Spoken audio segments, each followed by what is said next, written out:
Anyway, so the topic is skill development, and that's a very important session for all of us because, and I would take you to the first slide, and there you can, you will see why it is. Yeah, so for that, you have to see what Franklin Roosevelt in 1940s, he said about the whole education system and what we have to do and everything. So it's a very good message. What he said is, simple thing. We cannot build a future for the young generation, but we can build youth for the future.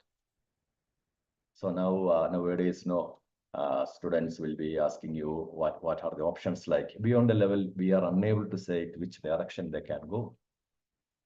Only thing we can give them some training, and that's the training which we call as skills and knowledge and resilience. And sorry, I didn't tell you because since nobody has introduced me, I am Professor Sabu K. Thomas from the Calcutta University MMTTC. I'm the director of this Calcutta University MMTTC. We have the same NEP programs going on. And previously, I was with the autonomous college for a long period of time in the Calicut. Yeah, one of the top-rated college of this part of the country.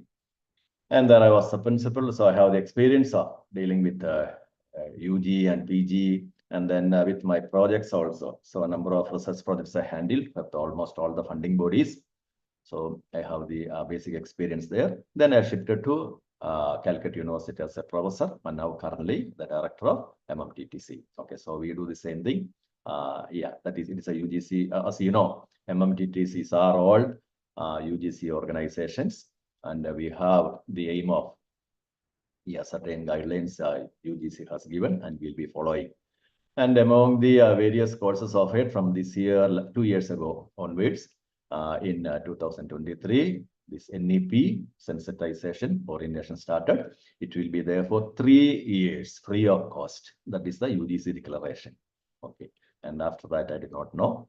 And there are 10 theme areas are there, and 2 theme areas. Yeah, I do not know. Yeah, maybe how we covered or not. I consider as very, very important: research and development, skill development. Others, I am not saying not important, but this here it is clearly focused. Okay. Now we take to my slide like now what Roosevelt. So Roosevelt was a president of USA in 1940. In a meeting, he was telling the academicians there, and that I consider as a very valuable. So you remember in 1940, somebody in US, not someone, a very well-educated US president. That's where you can see the bottom line. Roosevelt's education played a significant role in his intellectual and political career. And that's what, when you have leaders and direction, when they are able to give. So that is the reason, one of the reasons for the success story of America. Anyway, so he says skills, knowledge, adaptation capacity. That's what students need. Okay. And the second one, the Sir Ken Robinson. He is another very well-acclaimed international education expert. He passed away in 2002 or 5, that period. See, that is before that, he has written, if you are not prepared to be flexible, adapt to the needs of the modern learners, that is the students, simple thing. They will find alternatives. What alternatives? They will just leave the institution. There are many other options. And I have seen it as a principle of, as I said, from Calicut, one very good college, and many of the students going abroad and all. And they used to say, sir, we have lots of other options, and that's why after the graduation, we want to study in national universities or other options. And what we need now, that is not available here. So we have to be ready. And then another lining, sentences which I like is from the website of this OECD. And OECD, will be seeing more of it because I'll be talking to you about exam, namely a PISA. PISA is not the PISA, it's the test. Okay, and that we'll see later. So OECD is a consortium of these 38 companies, all not companies, countries, all well-developed countries. And it is a like international UN body and all. Their idea is to main goals, promoting policies that improve the economic and social well-being of people around. The good intention only they have, and they have listed out a number of one. Third one is education. And we see this organization in 2015, they brought out this particular project, namely, what is the name of the project? Future of Education Skills 2030 project. This is not something which started yesterday, 2015. And the lines which they're given here, I would request team members to, teachers to, please read it. How can we prepare students for, it's an international organization. They are predicting in 2015 what lies ahead or what lied ahead. Okay. And the question they are asking, how can we prepare students for jobs that have not yet been created? We just think about this AI and all this technological advancement which is happening now. Who thought about it? And what about people like maybe you and me? We all studied and trained in the earlier generation, not the current generation. We come tomorrow. And next question we come tomorrow about, I'll deal with that later, more about. The next one, how can we equip the students in the thrive in an interconnected world with the different perspectives, worldviews, interact respectfully with others. Why all these are important? Students are going to many companies. There may be members from Vietnam, China, Pakistan, especially when you're an international company and all. But there no one should know different perspective, worldview, interact respectfully. That's all. And the next line, this project, they ask like, the project aims to support countries in adapting education system by considering the types of 21st century competencies. What competencies? Knowledge, skill, attitude, value. Agreed, that all we know. Students and teachers need to thrive in future. So they're saying that there are a lot of changes which are unpredictable happening, and the students, yes, they have to teach us also. Otherwise, how can we teach them? That's the question. And this is the background. And once again, I want to ask you, am I clear? Is it audible for you? I can continue now. Is it okay? Yes, sir. Okay, because I'm not seeing anybody. And anyway, keeping the camera on or off, that is your choice, no problem. Okay, so I will proceed like this. Okay, so this I have taken to another one, and my way of sessions will be, I'll be taking you to various international websites and their data, and then the core the core facts I will be telling you, and why should we go for this NEP or this skill development, skill-oriented education or in education, why it is important now. You read it from this particular title now, which says, this is from the website of World Economic Forum, Future of Jobs Report, April 2025. And all my notes now, I'll be sharing the links with you later. And you can refer.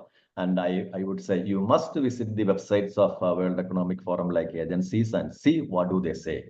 And this was a very fantastic article. And what they have written, it is not that something which will make all of us happy. But anyway, please read it. So what they are saying, that is 75% of people in this country, they are, according to the World Economic Future Jobs Report, companies, they are looking for more diverse talent pool, skills, number one. Number two, there lies the danger. Companies are taking the responsibility to cultivate the skills they need by offering training or by removing degree requirements and offering apprenticeships. What does that mean? The degree, I am a biology teacher. I teach botany, zoology, UG, PG, PhD and all. I have PhD. Yeah, but that's all. That's my way of going on. And you are also in the same line. But the companies coming to India, or maybe the companies which are present in India, they are finding that this is not enough. They are not getting the kind of skills or the training which these companies, in simple terms, students are not job ready. So companies are saying, with your degree, we are not gaining anything. So we will train them. And what does that mean? After +2, there is no point in going for the degree. Join our company. We will provide you apprenticeship and we will train you. And now we got the picture. Where do we stand? Because if the botany, zoology, or economics, chemistry, whatever might be, we are teaching, that is not that's not what something needed by the companies. Maybe outdated. Maybe our students are okay. We'll come to the data. And this I have experienced in my college now during my principal period there. I have seen many companies from the nearby Calicut Malabar region come to our institution. And since it belongs to one of the very good institution, we have very good number of very good students. And they pick any students from any branch, degree students from any branch, maths or chemistry or botany or zoology. And these are all IT companies. And I used to ask them, I was amazed, and I asked them, and you know what's the answer they give? Sir, we require a good pool of students. That's all. It is irrelevant because we will taking them and we will train them for 1 month in their respective field, and then they will be working with the various IT companies and IT programs and all. It's the same thing only. The World Economic Forum, in a more very serious way, they are saying to us in their website. It is from their website. Okay, so you got the message. And the Indian companies, and it is not only international companies, Indian companies also. And next one. Yeah, this is about the job outlook, future of jobs. I know there are teachers from humanities, biology, physical science, chemical science, and then the social sciences. See, but this is a fact written by the World Economic Forum based on the data. The jobs in the future, fastest growing jobs are technology related roles. Specialists in big data, AI, I don't have to stress much upon. We are reading because last week now I was talking to an AI computer engineer, and he was telling they were all shocked to see even companies like many Indian companies, not only Microsoft and all, laying off is happening. AI is what they require, is replacing. Then machine learning and cyber security management. This is where the jobs are. And a surge in upskilling and reskilling to see. We also can be, our subject now is there, all these technology related roles have opportunities, provided the students get the right stuff. And for that, it has become necessary. We also, why we would say, I would say we are all in a transitional phase. And the young teachers, I expect you are all majority are young teachers. So you have another 20 or 10, 15, 20, 25 years are there.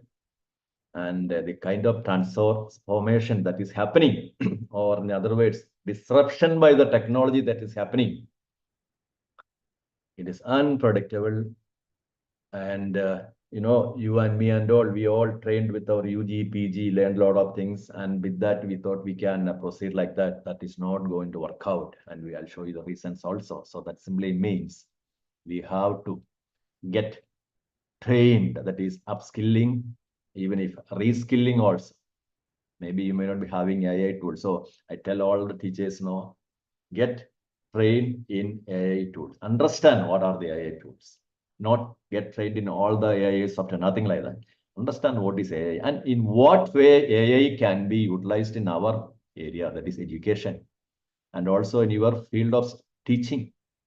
If you're a language teacher, what are the options?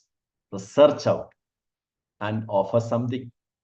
So for that, the most basic thing is understanding what is AI. So recently, last week, we just completed one refresher course on AI. The response was so massive, so many applicants, and it was with all good resource persons, and also, yeah, they understood, realized, like that's what I feel. Anyway, so you have to attend wherever these kind of courses are there, attend and understand what is this subject is.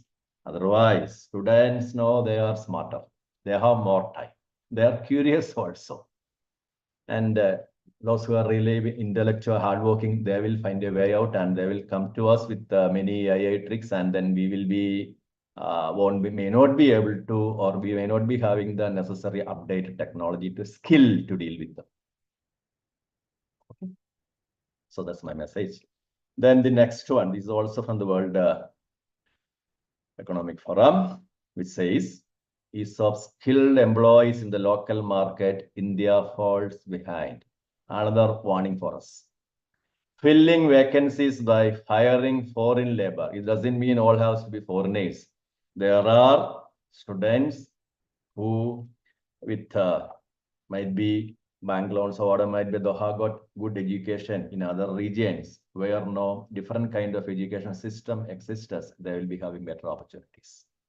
Okay, so this is the beginning message for you. And I will go see to the next one. And according to the World Economic Forum's Future of Jobs Report 2025, what are the fastest declining or not declining? This one is growing jobs. These are the areas where jobs lies. Big data specialists, as already I mentioned, AI and all. FinTech engineers. Now we are reading a lot about all the banks are moving towards online, and not only that's already they moved more online financial services, and then lots of funding bodies, not funding bodies, what we call asset management companies. That is some mutual fund companies and all. There are so many, and our people are all very much interested. So that's a great demand there. And then AI and machine learning specialists. Yes, obvious. Then developers of software applications, not the user, developers. Then another one, now autonomous vehicle, this is going to be, and we are seeing electric vehicles and now solar panels. See, this is all necessary. Electric vehicle, autonomous vehicle, solar panels, wind energy, they are all green transition and sustainable transportation also. So these are the areas where the jobs lie. And next one, yes, next one is very important for, we are here. We are training our students for, including myself, with the careers and curriculum, these type of jobs. This was the trend earlier. Remember, we all belong to a generation where we belong to, and I would say we are, unfortunately, we are in the transition phase. We followed and we studied in a different way. So what we do, we train all the students and about the UG, PG, mostly PSC test, UPSC test, or anything, something like that, clerical test, secretary jobs. Now that's all be gone. Automation and digitalization will be replacing. Clerks and all become relevant. Cashier, ticket clerks. You see all these Indian railways and all. You have might have seen the videos in the West or the Japan and all. It's all replaced by self-service machines or automatic online payment system. You just show the ticket, just like the way you enter the metro. You show the ticket, you get inside. And then what's the need for ticket clerk and all? So all these TT jobs and all, no idea. Then a bank, we know that. How many of you go to bank nowadays? GPay, Beam, or Amazon Pay, or online transactions. Salary comes to your bank account, and then what happens? You know that. So bank clerk, there were earlier all these banks, SBI clerk, Maharashtra, yeah, all banks, bank clerk, professional managers and all. Not professional manager, probation officer. Number of vacancies used to be there. Now that's also. Then printing and all, no need to talk about it. About 5-10 years now, those who started the computer centers for printing and now what happened? Even for the digital, sorry, the cafe, internet cafe also. Many people investor lost their money. Then about all these tools, account softwares, your income tax return, or auditors also, they have also issues. Accountants and auditors, with the softwares, you put your data, then the AI say where now you have to submit and what is your income tax data like that, and they will analyze based on your income and all. So that's why World Economic Forum, it is international job report. This is not for India alone. Fastest declining jobs in the world. So what we are doing? We are teaching our students in the same old style. So if that is happening, if you are changed, that's good. Otherwise, time to change. And then what are the top 10 skills of the future? This we'll see. There are other slides.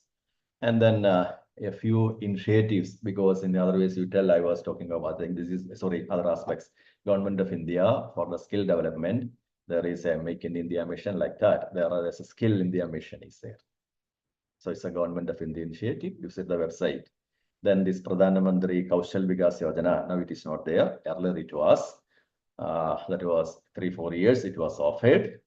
Training programs to enhance employability. Then there is this corporation is there. NSDC, National Skill Development Corporation. You visit the website and there see what are the options for public, that is government, your college also, private partnership, private companies. That is, your institution is partnershiping with the company and facilitating skill training. And that's exactly what I mentioned in the beginning slides. Companies are complaining, students are not job oriented. Okay, we see later. Then adult tinkering jobs that you can leave, and that's for the school kids only. But for promoting, this is all government schemes, and there are websites, and you have to visit.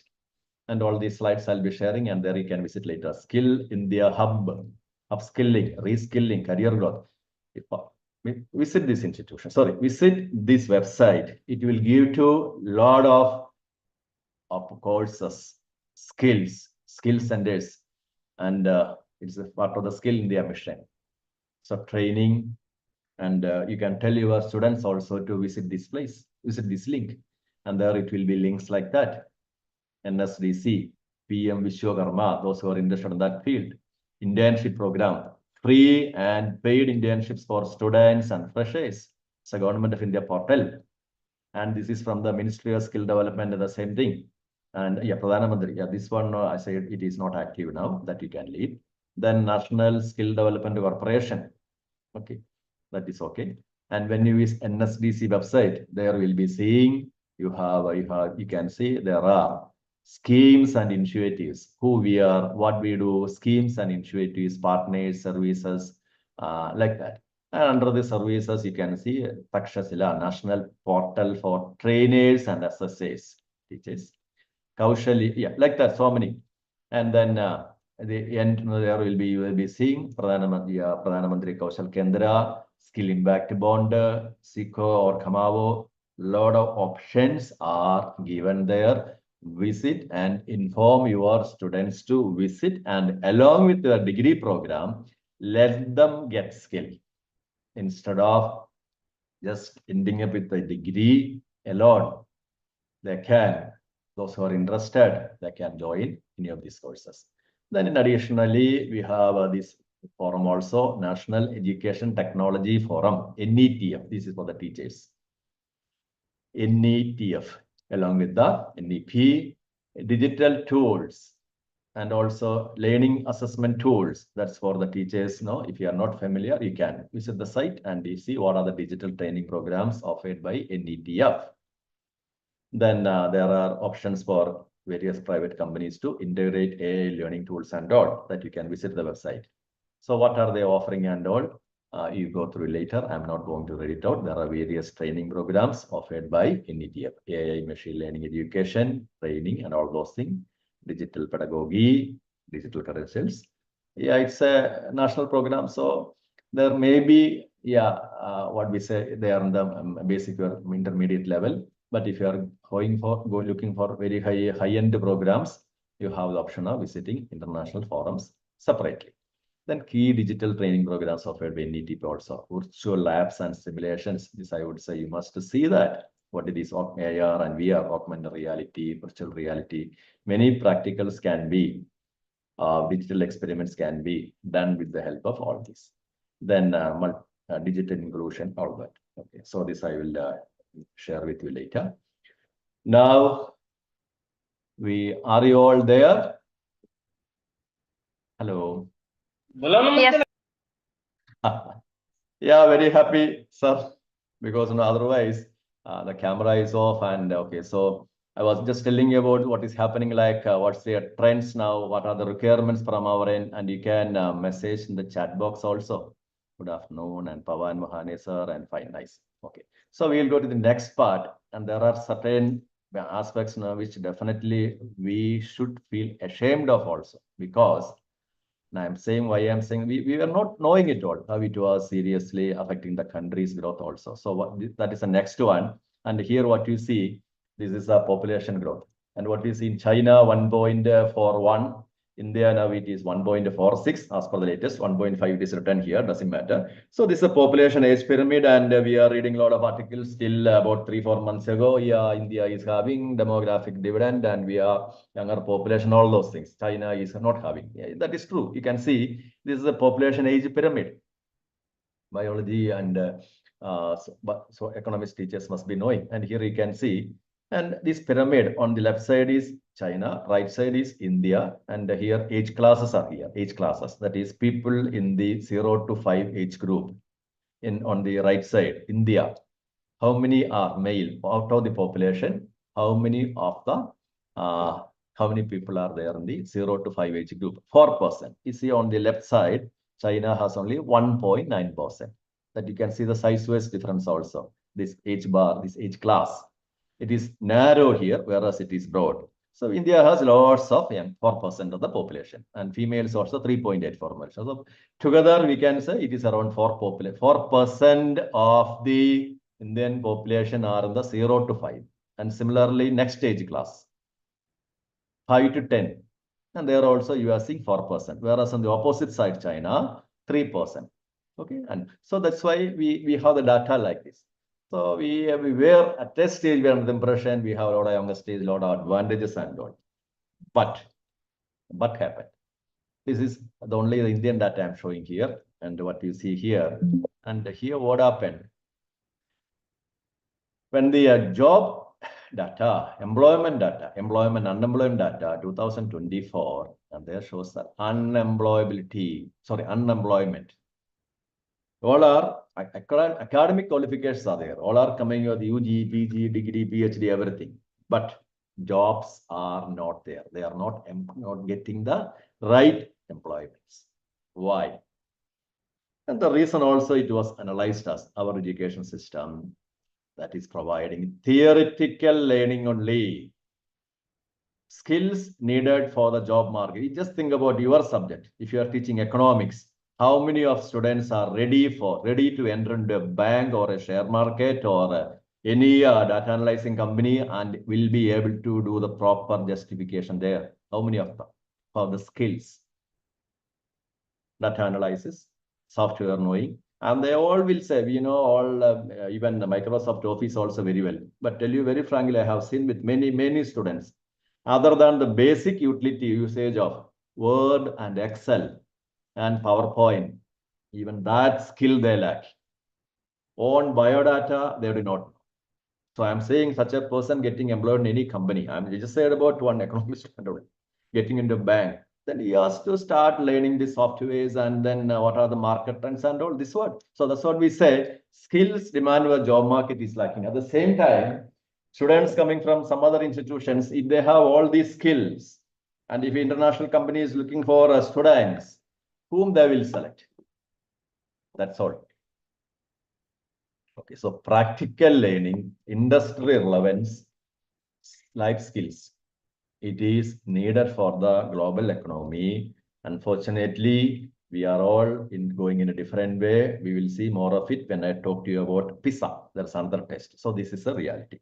And then why it has happened. And for that, now we have to see why we are shaped currently like this. The reason is industrial revolution. And you read the first line. Industrial revolutions are what? Industrial revolutions, they represent changes in the technological advancement. So first industrial revolution, 1760, 1840 or 1850, 1890 and all. And that is the period when steam power came. Steam. James Watt discovered steam with coal steam can be created, and that steam can be used for running the trains. So before that, what people were doing? People were moving like this. You just look at the diagram, especially on the top and right now here you can see, here's a bullock cart on the right side, bullock cart. And you see in the background, filling is going on. And in the forefront, these two bullocks, and there's a well pumping up water using a bullock. And this was our trend. And for transportation also, it was used. That was the real India some 200 or 150 years ago. And that all got changed. And everywhere, this is not only India alone. Some animals, whatever might be, it was. And the Western world, they were using a horse mostly. That's why. So what happened with the arrival of steam? Industrialization came. Then with industrialization, what happened? People in your village, just think about your village. I do not know if you are living in a city.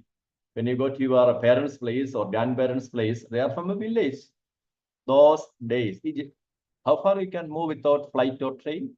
So those are the days with no road, no transportation, no technology, no steam engine. Petrol, diesel, forget. That all came later only. So they were depending upon either bullock cart or horse cart, and they would not have been moving beyond 20, 30 kilometers, or mostly it was walking. That was all replaced. So along with that, what happened? Industries came. Industries running on steam engines, and people could move to steam boats. So yeah, instead of the sailing with the sails and all, it got changed. So that's what we call as the industrial revolution. And along with that, what happened? Factories, jobs came. So this was the first. So till then, people were mostly hunting, gathering, then agriculture, nomads, and then agriculture societies. And then started this arrival of industrial revolution. So first phase. So what kind of jobs were there? And those days, industries all needed unskilled workforce. Unskilled workforce. Okay, that was just like now you have a basic qualification, that's all. Then you should know how, yeah. And then with that, no, you will be in a factory and doing certain kind of job. This is first phase of industrial revolution. And that was the period. Okay, so we are saying it's a revolution, how it transformed industry, economy, society. And next one, industrial revolution 2. What happened? This is a period when electricity arrived. So production became more faster, more factories, assembly line. Henry Ford, mass manufacturing of cars, he invented, that's why assembly line credited to Henry Ford and all. So making cars became affordable. So factories, we are using a steam factory, water factory, yeah, electricity powered industry came more and more in production. And now what happened? People who are good enough to operate machinery are required. That is the second industrial revolution. And to understand the phase of the way of life during those periods, I would take you to a video. I know afternoon session, it is somewhat little difficult to be here, and I'll share you a video for you to see. I am little afraid of this Zoom because recently it got some bug issue. That's what they said, and I couldn't continue. Okay.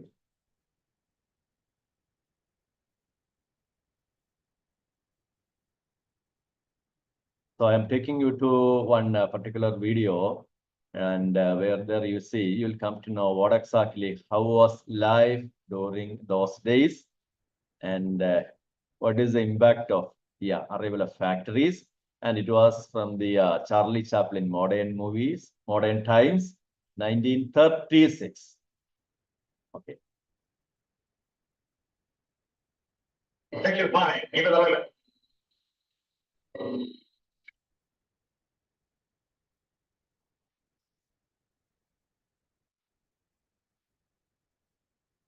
Are you able to see the video? Yes. Okay. Okay.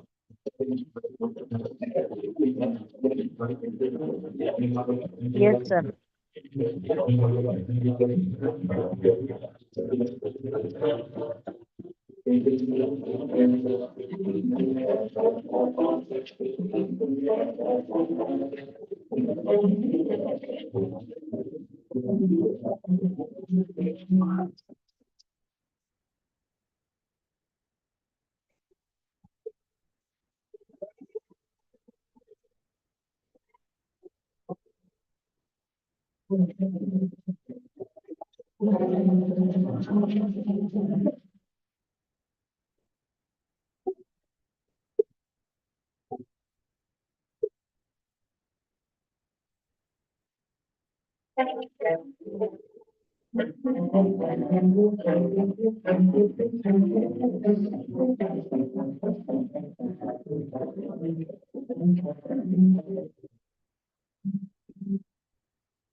So I stop here.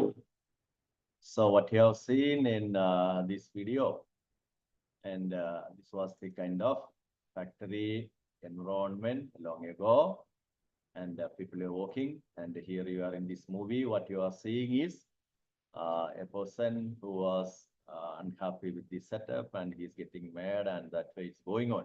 But this is what we call as assembly line, morning to evening. Just imagine working in a factory like this.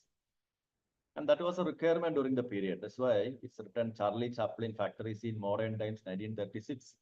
The full video you can see yourself later. And it's very, yeah. So that was a social scenario at that period. Okay. So we are talking about Industrial Revolution 2. And then we move to the next one. One moment. Okay. So the next one.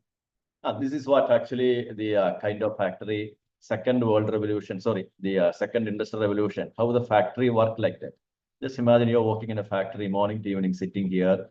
Yeah, it may be some Germany or Italy or wherever might be that automobile industry. This is the work. And this is the textile work. And then the same thing which Charlie Chaplin was shown as doing that particular. So this is a kind of factory atmosphere. And that was a phase, 1936 and on. And then came, and we have the next phase, third industrial revolution, 1950 2000. So we are all part of it, partial, we are all part of it.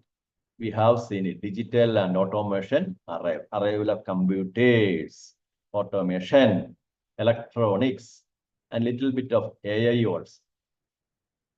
So if you are, yeah, for example, computers, you can see when this internet banking, see, I remember during 90s and 92, that is a period when we are doing PhD and all, we were mostly typing. And that is a period when these computers came with MS-DOS. Computer, Microsoft, MS-DOS, not even Microsoft Office, no Word, no PowerPoint, no Excel. And then later only, by 90s, this came, MS Office came.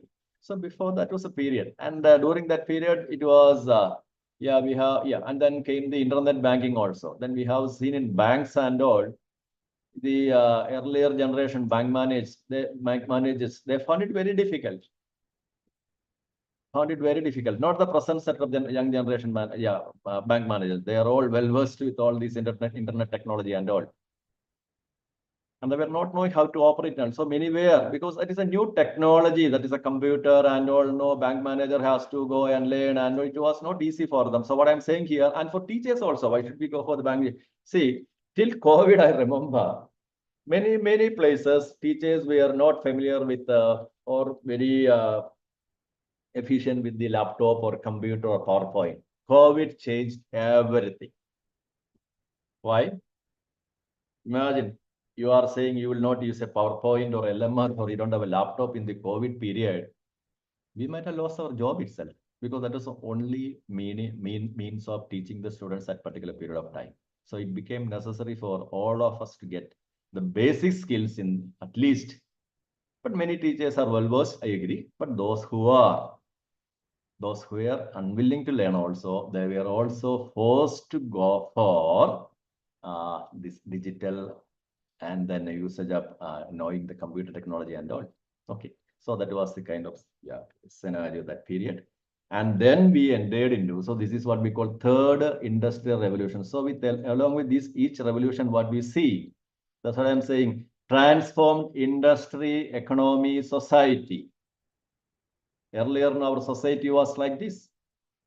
100 years ago, people used to go to Madras, Bombay, and all, used to get work in factories and get job. And then came this one, lots of local factories, lots of automation. And next one, that is the most important one for all of us.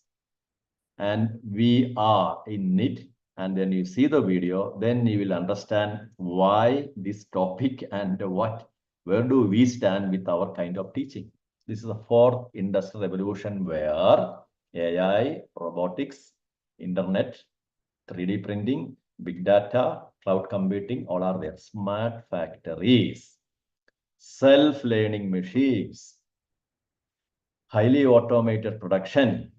And I'll show you one example from the Tesla, because that video at that time it was readily available. And Tesla, Elon Musk, he himself comes into the picture and gloating over, we are the number one in the world and all. That's all gone, flattened.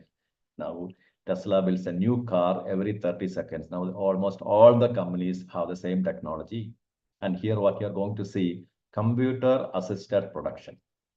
But what you have to see, where are the human beings or how many human beings are there?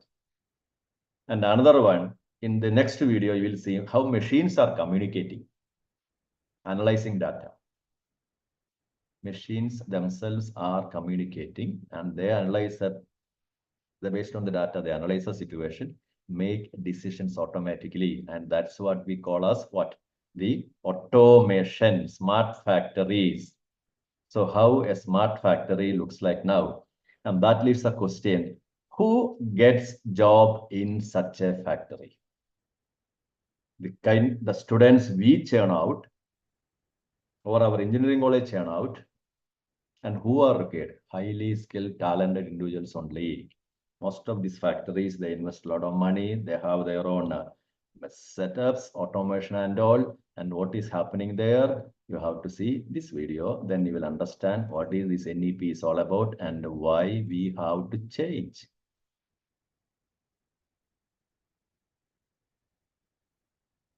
Okay, next video I'll put it. Please wait.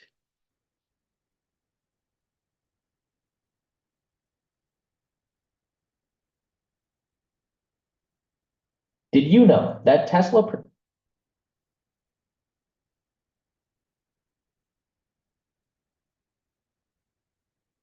produces one brand new Tesla every 30 seconds at their Giga Shanghai facility? Today, we're going to talk about how they are able to churn out new cars so quickly and why Tesla was able to go from production hell and near bankruptcy in 2017 to cementing their place as one of the top manufacturing companies in the world just 5 years later.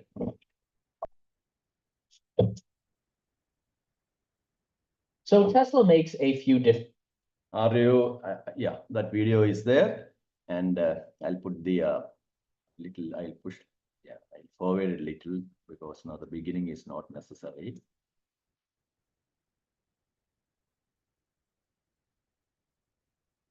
Just for a minute. You are seeing the screen with the car and all, no? Is it okay? Okay. Now video I have not started. Hello.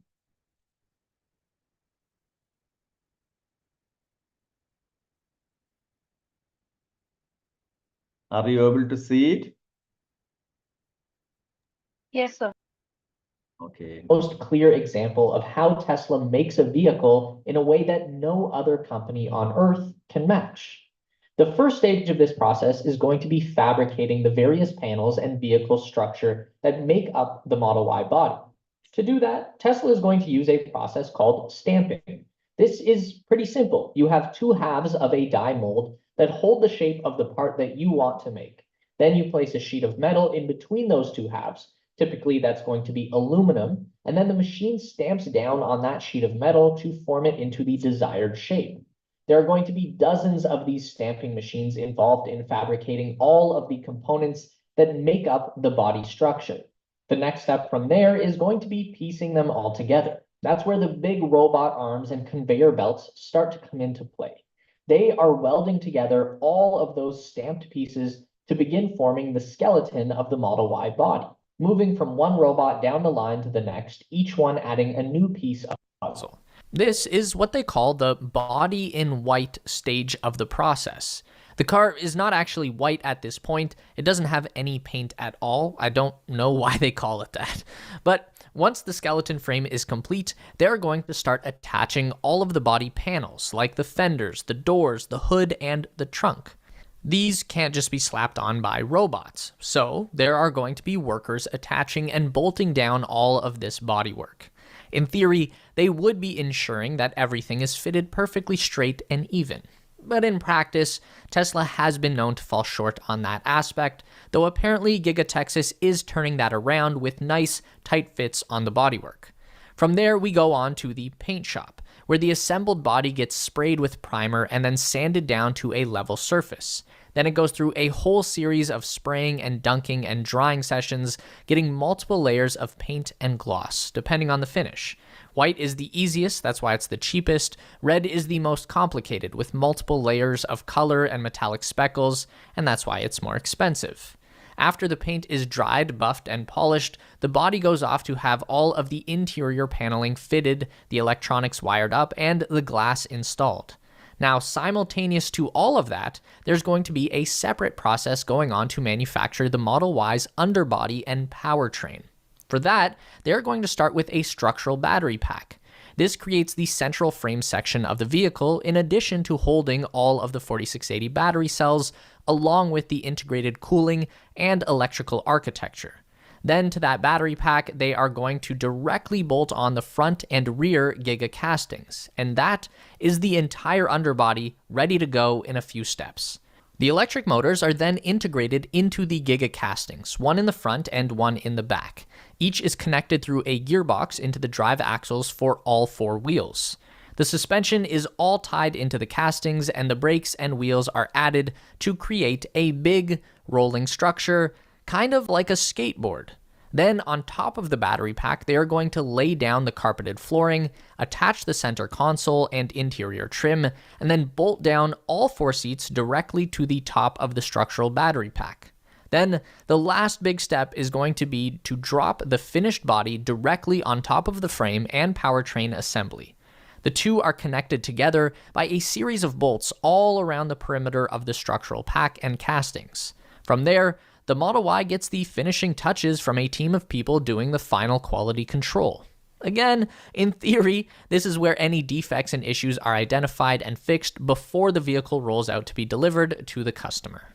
Now, that is how the process works at Giga Texas, and it's fairly similar at Giga Shanghai, so now you have some additional context for how incredible it is that all of that can be done so efficiently that they can produce a brand new Tesla every 30 seconds at the Shanghai factory. Have you heard of the sneaker company Vessi? They are today's sponsor and my favorite pair of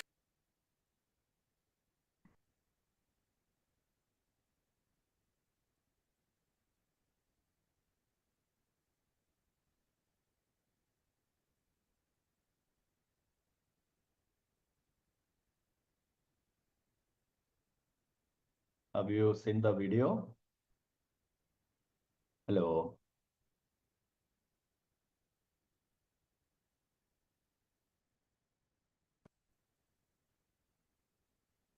So this is the reality now.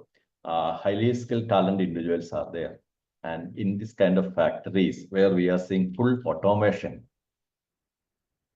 only highly skilled. And so what we have asked is, there are so many other companies. Now, if you visit the YouTube or international media anywhere, you can see almost all the car companies, they have, or they are turning towards this direction. And whether it's Volkswagen, BMW, or Toyota, Honda, who might be that, okay. So what you see here, that's what we call as the reskilling, upskilling. Reskilling revolution is, that's what happening. Reskilling. So this is also from the World Economic Forum. By 2025, half the global workforce may require reskilling, including teaching also. Okay. So what we see, automation and AI, skill requirement shift, and that's what I brought here. I was telling in the beginning. Growing demand for highly skilled workers are there. And traditional large workforce, which I told you, the time of cashier, clerk, and accountants that's all getting over. If you are training our students with such a background, with such a same old ideas, they will not succeed because companies will not give them job. Companies don't need them. Okay. So we have to.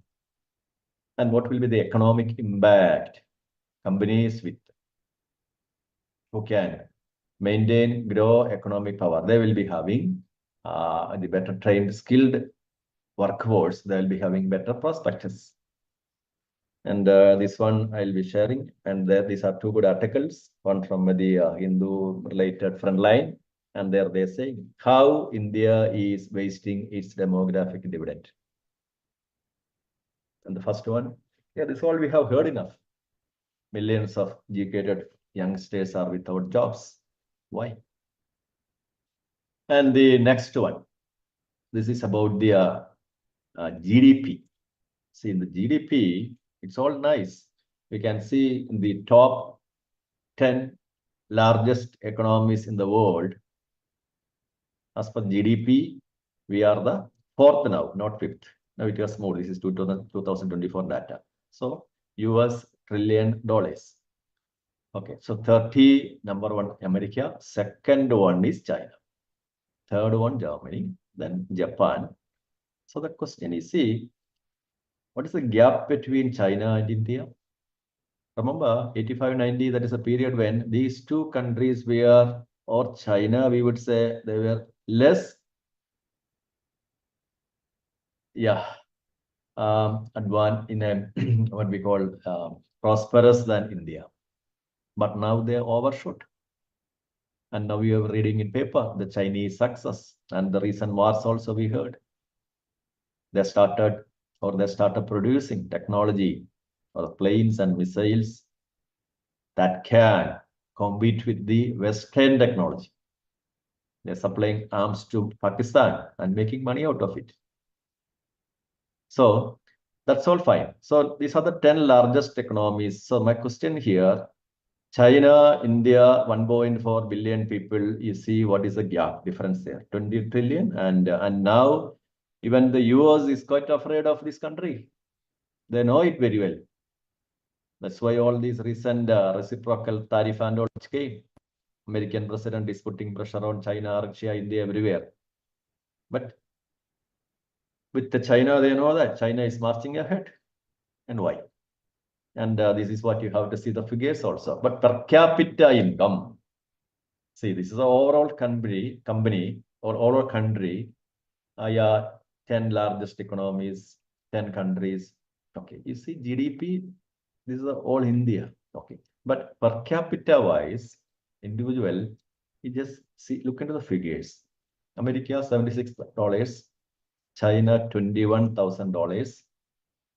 And all other countries are in the 5 digits. And here we are with the GDP fine, but $7,000. That means we have lots of poor people are there. There are, all this majority of the trillion money is with the rich. That's okay. And what's the reason for this country becoming so big GDP wise? That is China. That is their education, and they have a productive and skilled workforce. Export-oriented economy. They have a strong manufacturing sector. They are producing everything. Global manufacturing hub. Okay. And why we are lagging behind? That is a question I'm asking you. And to understand that, you have to see what Hanushek and Waseman in 2021, they have published some work about the economic capital, knowledge capital in Oxford Research Encyclopedia of Economics and Finance. It says that all this is related to education, skilled education and economic development. Long-term economic growth is decided by the skills of a nation's population. In simple terms, if you are seeing the previous one, China is number 2, and this represents the skill of its population. And this data is based on Hanushek and Oseman, their studies, based on their studies in Latin America of 40 years of data. And there are interesting thing they see. That is what it is written in the international circle, or if you refer the Google, and you can see it is known as the Latin American puzzle. And what is that puzzle? In Latin American countries like Brazil, Amazon countries, most of the countries, they are all having good education. They are spending, government is spending so much of money, but country-wise economic growth is not happening. And the reason they saw it as, all this is attributed to the critical thinking, problem-solving capacity of the children. The learners there, and also math, science skills. These two are the core factors. And to understand that, I'll take you to another one, which is very familiar to you, Bloom's taxonomy. You have heard about it all. Cognitive skills. Bloom's taxonomy outlines the hierarchy of cognitive skills. That is that learners, how they acquire the skill. And what is this cognitive skill means? Your cognitive skill, my cognitive skill means that my learning capacity, the way my brain think, learn, and remember, and reproduce. Simple times, if I have a writer's capacity, if I know how to write a poem or a music, that is because I have my brain. It has its own cognitive skill that enables me to have thinking capacity, and I have learned what kind of song to be written. Then my productivity, creativity. Okay. So this is what happened when a student comes to your school or my school. And in the early period, he will be getting lower order thinking skills. And then later, he will be getting higher order thinking skills. Okay. And what is this lower order thinking skills? Remembering by heart, understanding, applying, then higher order. Then based on the lower order thinking skills a student received, he will start analyzing. You give a problem, he himself will analyze. We don't analyze. And then he will evaluate. And ultimately, that will lead to some creative information. And that is what the basics of the Bloom's taxonomy, or it is known as the cognitive domain. And to see more clearly, you can just easily go through it. Cognitive skill. What is this lower order thinking skill? Remembering. That's what we do in our schools and colleges. We memorizing everything. Lots of things. We by heart, we get 90%, 98% scoring. Understanding, yes, that is also to a certain extent. Learners are understanding. Whatever we teach, they understand and they will reproduce and they get a mark. Then apply. Yes, we teach them a mathematical formula or a chemical formula or economic, statistical formula, mean, everything. They will understand. And then that part alone they will use. Or it may be a writing, English writing, Hindi writing, or Malayalam writing, all might be the grammar. Okay. And then comes a second part. And this is where you have to carefully evaluate. And this is said to be the fault with our education system, where how many of students have the analyzing capacity? You give them. You just imagine you are 30, 40 UG, PG students are there. You asking them to write an article about on their own, analyze the kind of now the recent cloudburst in Himalayas. What is the reason? Ask them to analyze it and write and propose theory. How many of them are able to write and how many of them are heard also? That's one thing. Then evaluating capacity. What could be the reasons? How many of our students are able to make judgments based on the study? We know that this is climate change that is happening because of all these cloudbursts and all. But my question is, you and me know it because now we are seniors and we read it and we may be knowing that. But how many of our students, they read and they understand and what is this global phenomenon and why all this is happening? How many of them have the capacity? That's my question. How many can write on their, one moment, sorry.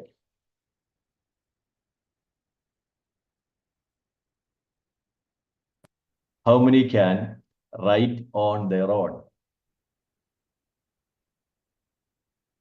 And last one, creativity. What is creativity? Without your help or teachers' help or research guides' help, how many of them can write a research paper? How many? And this I have to tell you personal, my experience. Many of my students, last 2-3 years, somehow they get good scores in GRE, IELTS also. They used to get in international universities for PG programs. I'm not talking about a UG program, PG programs. And regarding the UG program, you may be knowing that they consider the top rated most of the universities in Canada or in many European countries, they consider our UG plus PG as equal to their PG, sorry, UG. And for a MSc student, for a student to get, our degree student to get in PG, it is not easy, except in UK maybe, in other places. Because they say we lack the honors degree with practical, sorry, with the apprenticeships or research output and all. Anyway, so those who got it after all this difficulty, and they were literally weeping, like that's what I have seen. They were telling me, sir, we found it extremely difficult to cope up with the education system there. Then you will ask now, why they went all the way there? Now that we cannot blame anybody. They went there and they are saying that students there, they learned in a different way. There are seminars and assignment. That is where they struggled the most. Seminars and assignment, no copying, no plagiarism. And many students perished, lost their one semester for that. Copying from the web, same practice which we learned from us, they did. And they said, that is not what meant from a student to do. They have to write on their AI tools, they can use it, but that also with a reference. And they were telling us, but after some time they picked up, but they realized, and many asked me, many told me, so the way we are being taught here, we just get the theory, practical knowledge we don't have. We don't gain. Maybe basic practicals, but beyond that, real life situations, what is required, we like it. So my question is creativity, analyzing. So what I was telling here is, lower order skills, we get it, we give. Higher order skills, we provide or not, that's my question. Maybe a few institutions, but otherwise, students are also not willing and we are also not following. So what happened? We are having a set of students, and that's what happened with this PISA, which is an international student assessment test from the OECD, same organization which I told you, OECD, these 38 companies. And they are working for improving education system and outcome. Why?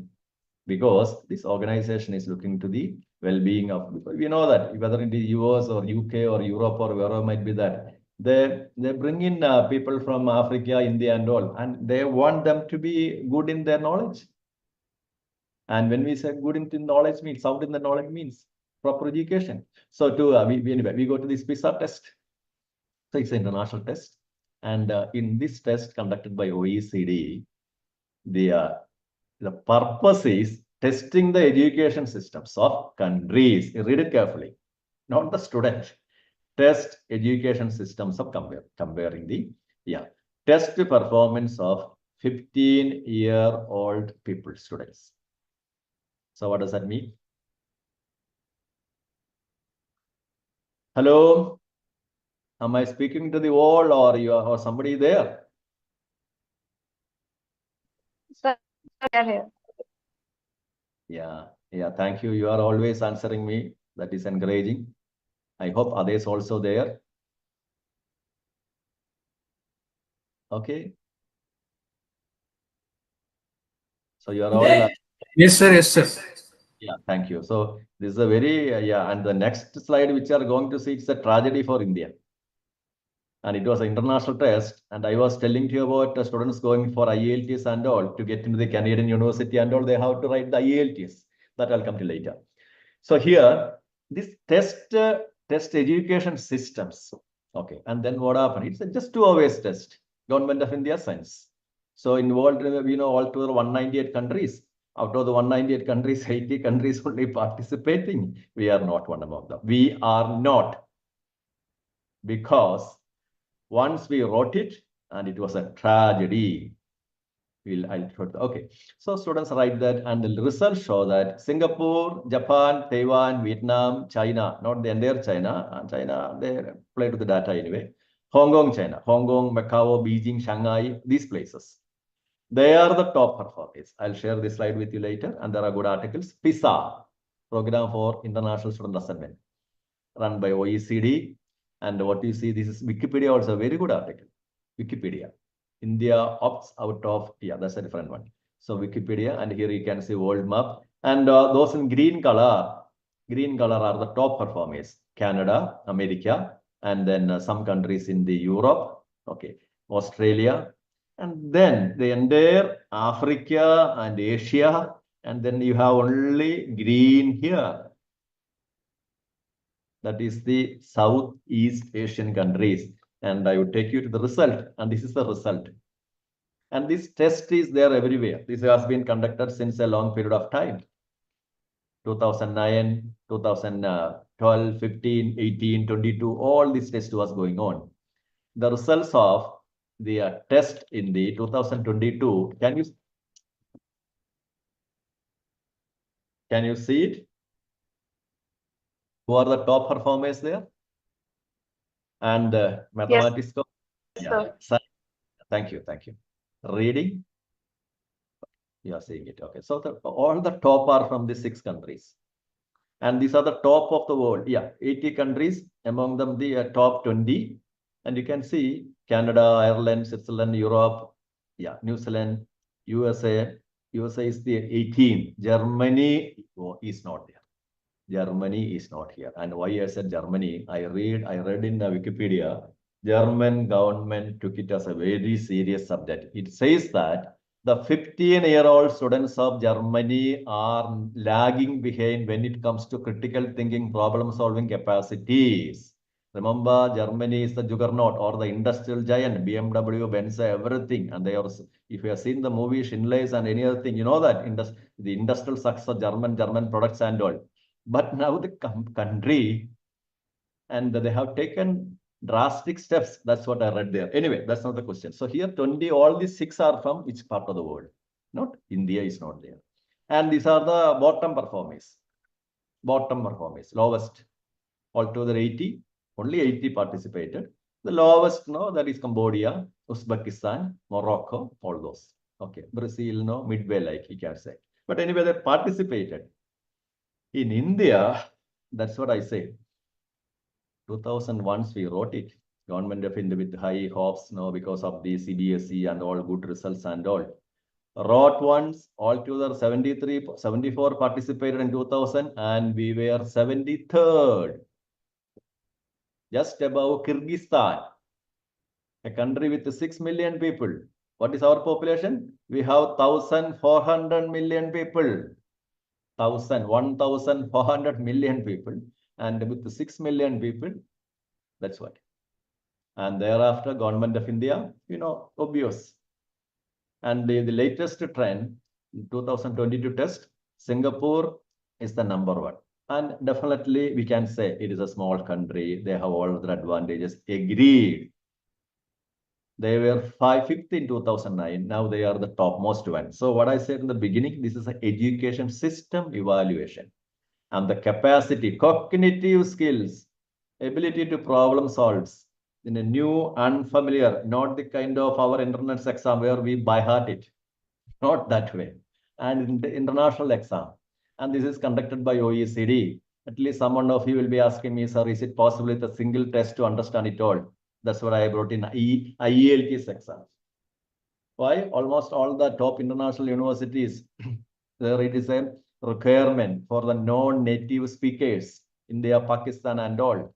The students has to clear, or sorry, not clear.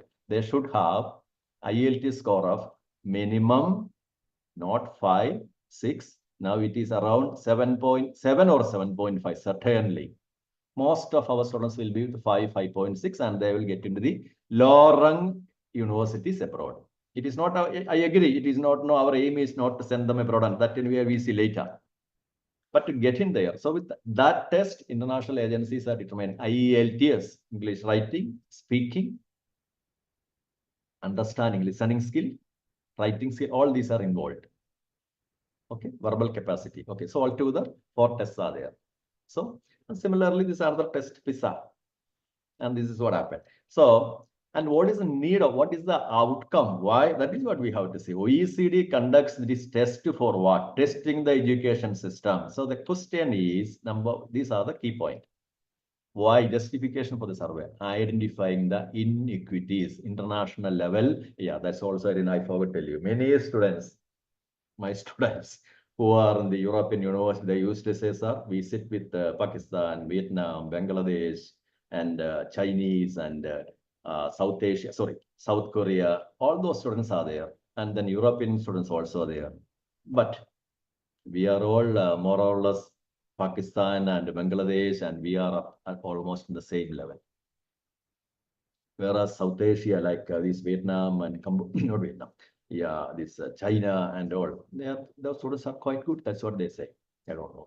Anyway, so identifying the inequities, regional disparities. So this says that when you have a conductor test, students from one region, if they are not performing well, that means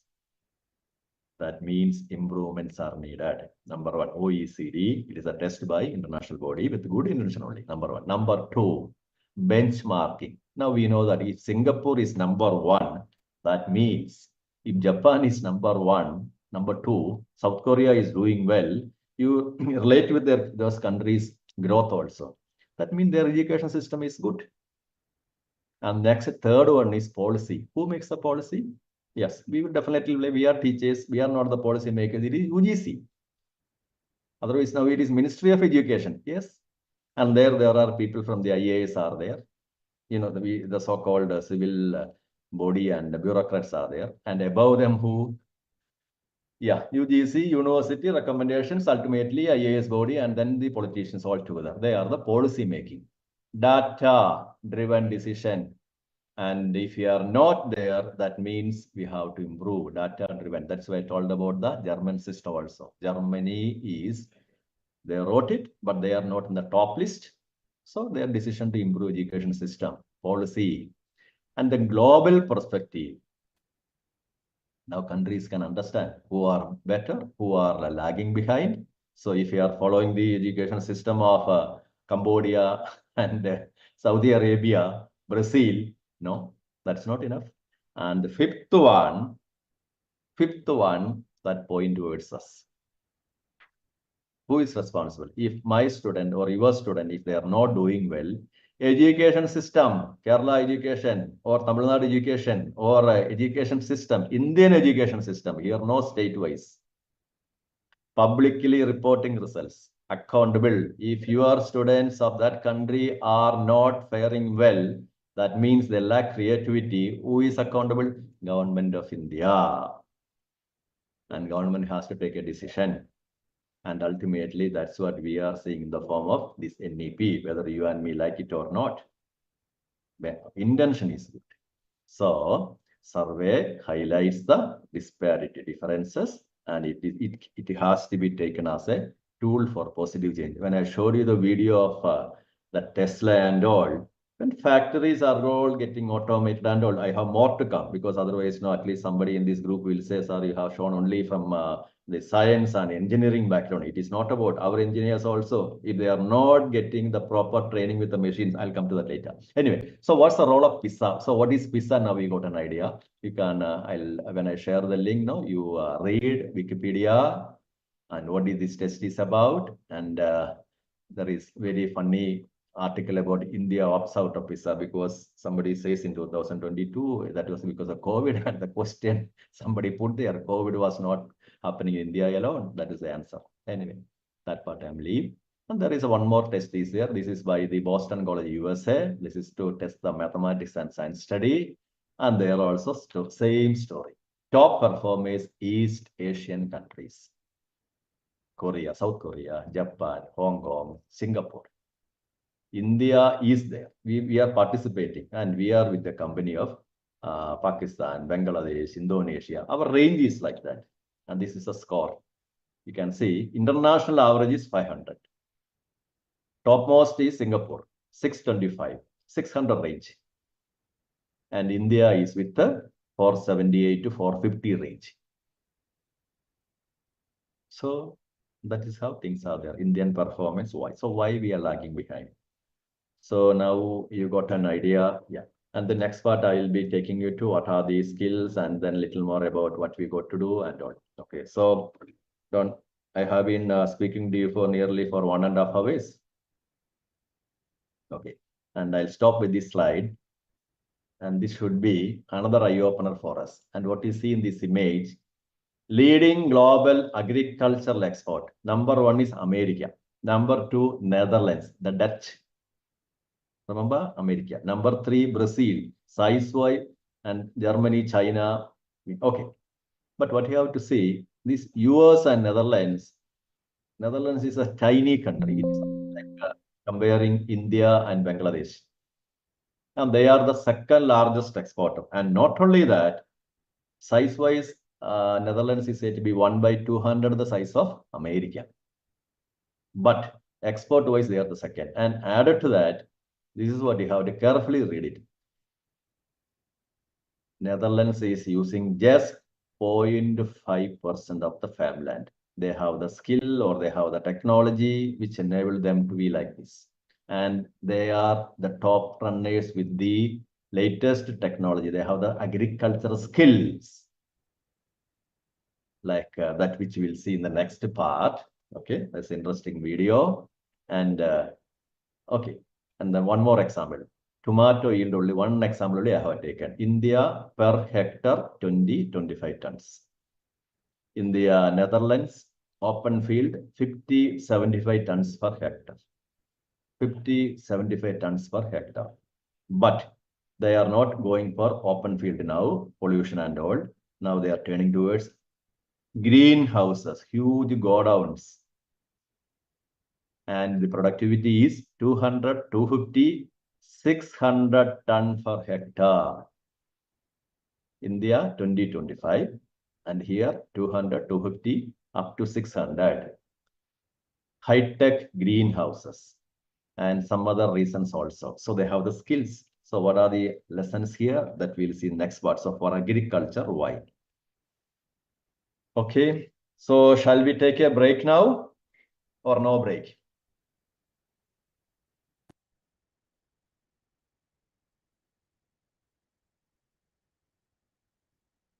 Break no needed?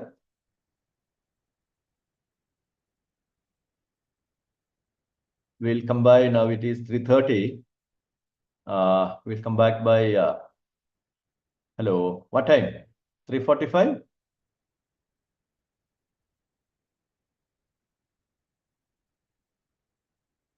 Let me see.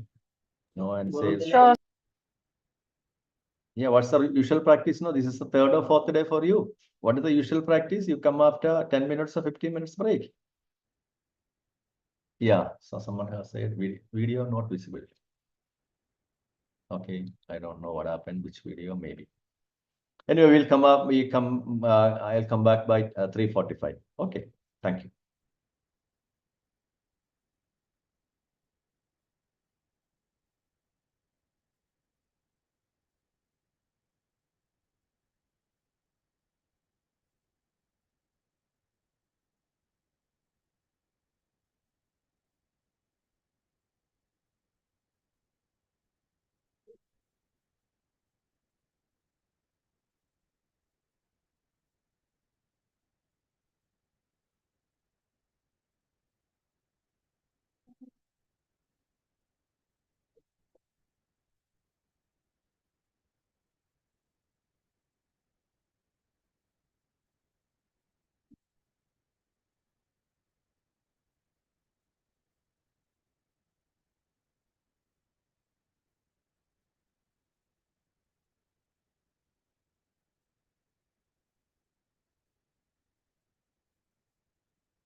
Yeah, good afternoon.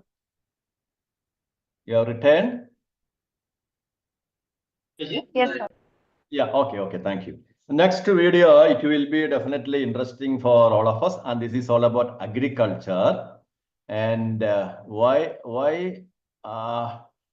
this video and the message which I want to spread is important is you will come to know after seeing the video. Okay, so what you have to see, as I was telling you, this is about the agriculture scenario, global agriculture scenario. Where do we stand? Where do this Netherlands stand? And what is the reason? So I was telling you about how come this country become 20-25 tons India, and this is what we read in papers also these days.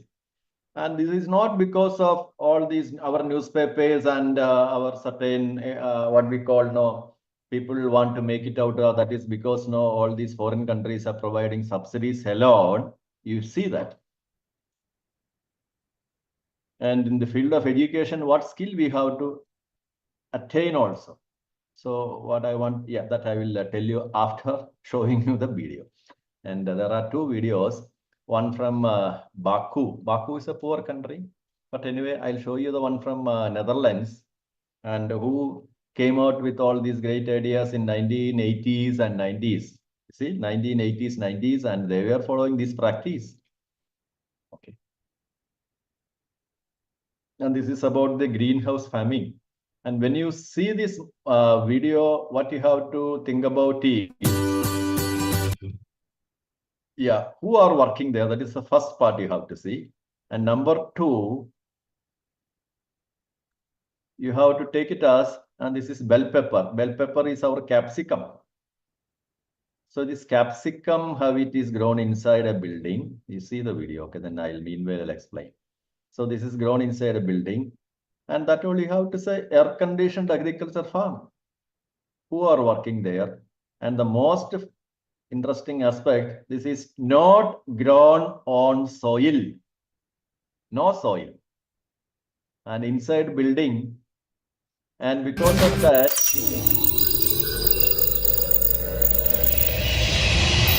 Welcome now. one moment.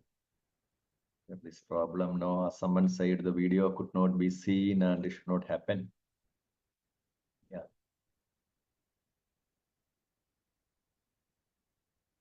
Let's start once again.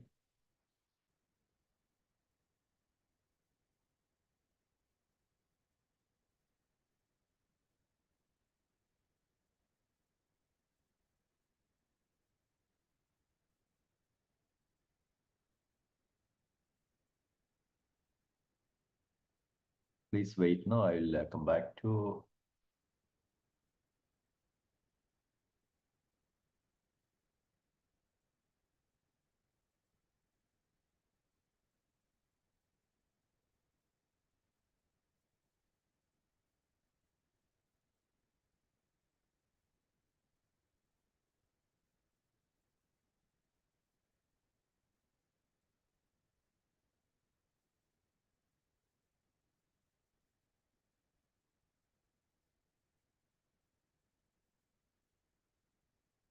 So was one problem which I told you, I faced it earlier also.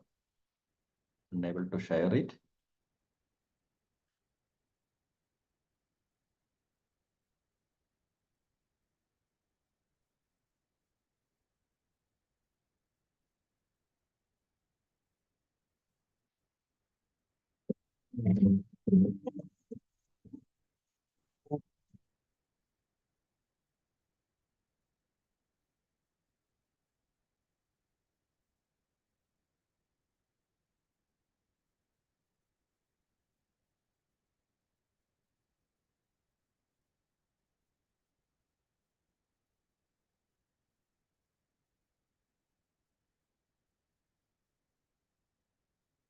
Please wait. Now I'm trying to.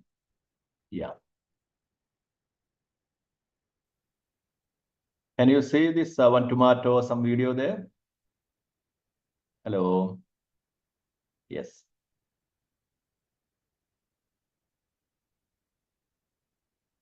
So what you see in this building, sorry, this image is the the greenhouse farms, the greenhouse farming in the Netherlands landscape and all. Okay, and there are thousands of them, nearly 4,000 or 5,000 of it. Okay.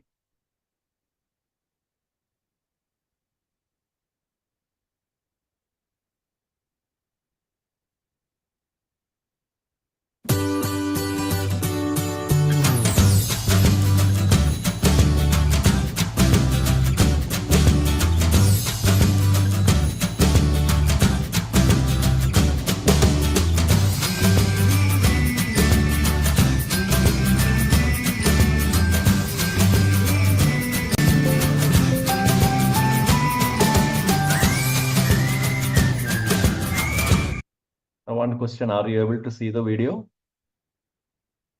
Hello. Yes. Okay. Thank you. I'll play it.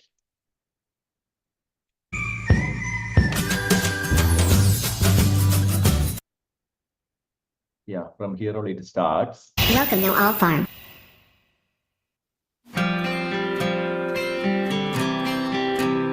As I told you in the beginning, no, what this is inside of a greenhouse, and you see these plants are, this is bell pepper or capsicum. It is grown in there. It is not in the soil. It is another substratum, coconut fiber or rock fiber. There it is. And these tubes are for precision agriculture, water and all. It is controlled, humidity and all those things. Okay. And okay, then the remaining you watch it.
Yeah, this is the roof of the whole thing, the greenhouse farming.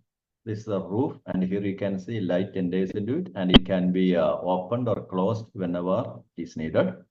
So it's a huge building. Inside all these vegetable farming is going on. Okay.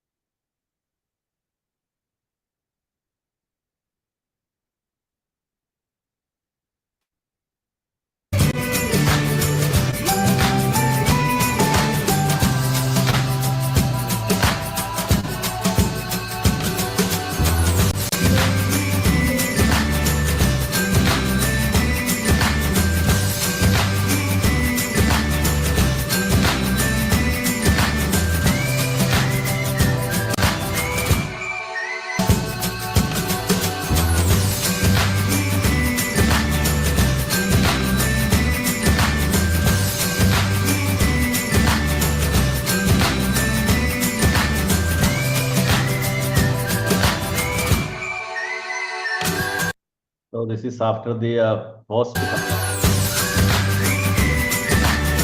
All these waste material, it is recyclable. As I told you, this is not soil. And it is taken in the machine and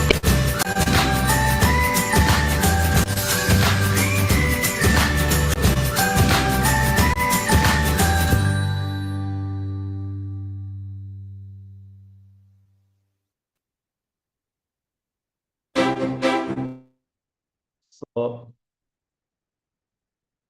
okay. So what you have seen here is greenhouse farming, and this is a skill, agricultural skill.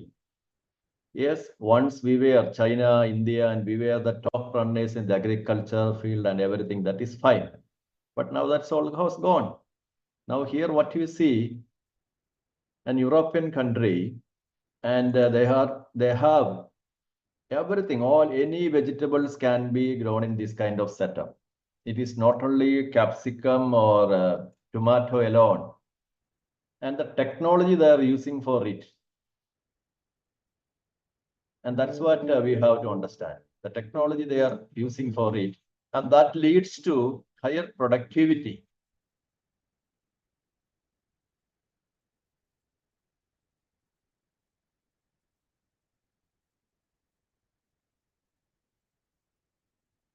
One moment, one moment.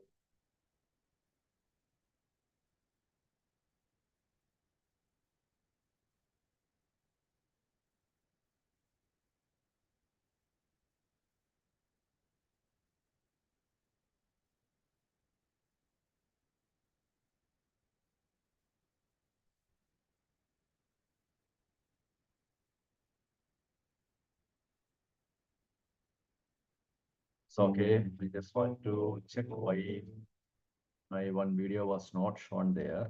That's okay. Okay, so now we'll go to, yeah, the PowerPoint. Yes.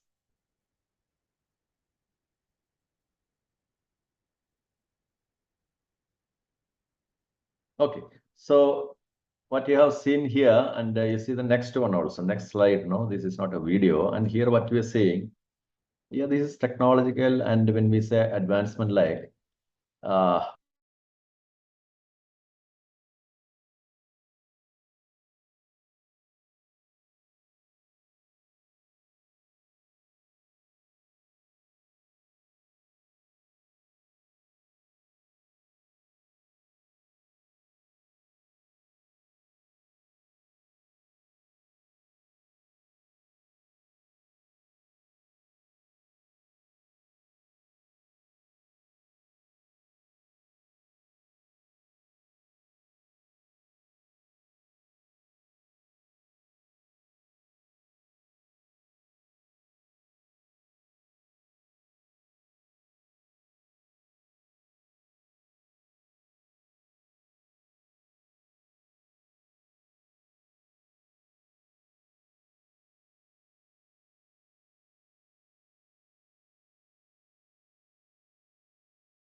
Hello, sir.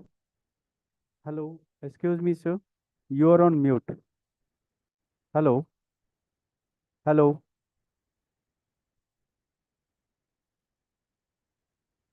Hello.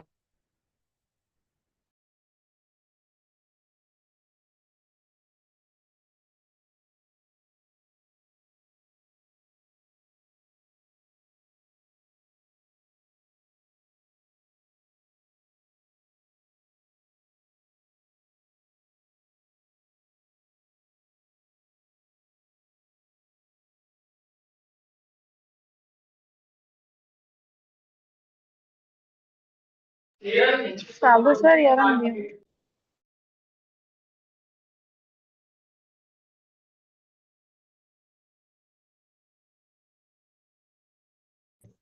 Okay, thank you very much. Now it's okay? Okay, Yes, sir. okay. So, yeah, what I was telling, yes. So that was about yeah, perlite and did you hear when I explained this part, coconut fiber and all? So that I don't have to repeat again. Sir, you can just continue where you were telling right now. So here what happened, this is what, no, actually this is from the website of that company or various, yeah. So this is, as I said, this is from the company where you can see it all. Sorry, international companies, okay. And this is the soilless growing substrate type coconut fiber. So I was explaining why these materials so much readily available. No, this is not being done by countries, yeah, in a country like Netherlands where they found out this can be utilized for this purpose. They're making use of it. And this is perlite, another material. Perlite is what we call, yeah, that is which I told you, volcanic rock. You melt it and it become like this, fiber-like. And plants can be grown on it. And Indian scenario, what I was telling, fine, farmers are drying turmeric.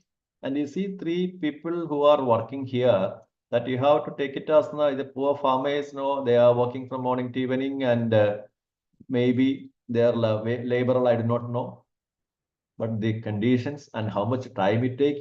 And this is the technology which we are following for the past 100 or 150, 200 years, most probably same way we are going on. And whereas you are seeing the other side, AI, robotics, the tomato being plucking with the AI-based machine and all, it's a robot. And other advanced technology.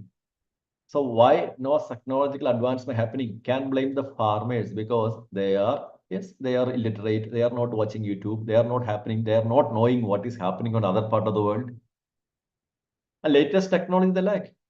And this is how, as I said, this can be done within 1 or 2 days with the right technology, but no innovations. Nobody is interested.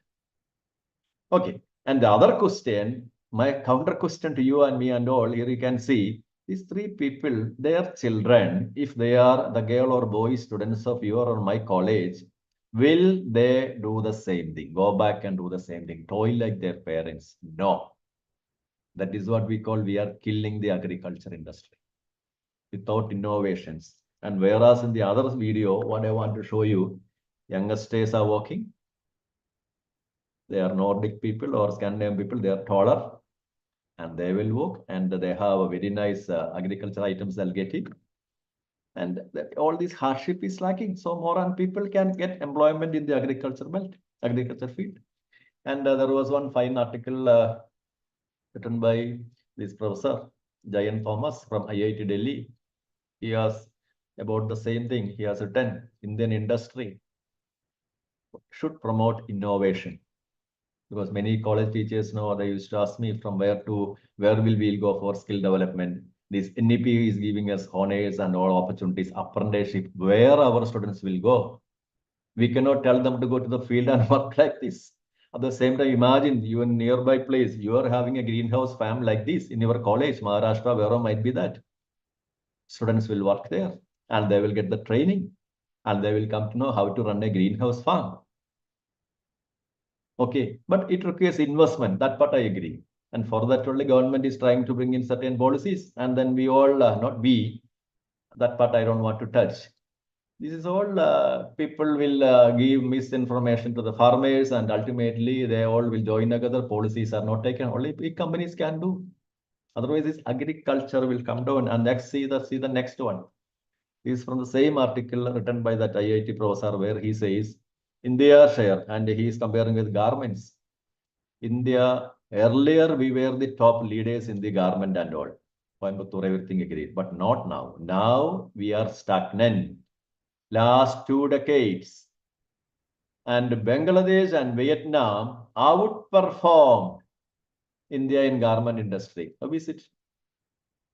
Bangladesh and Vietnam, tiny country, because we are going with the same type of old technology, where in Bangladesh and Vietnam, that is where they score above us.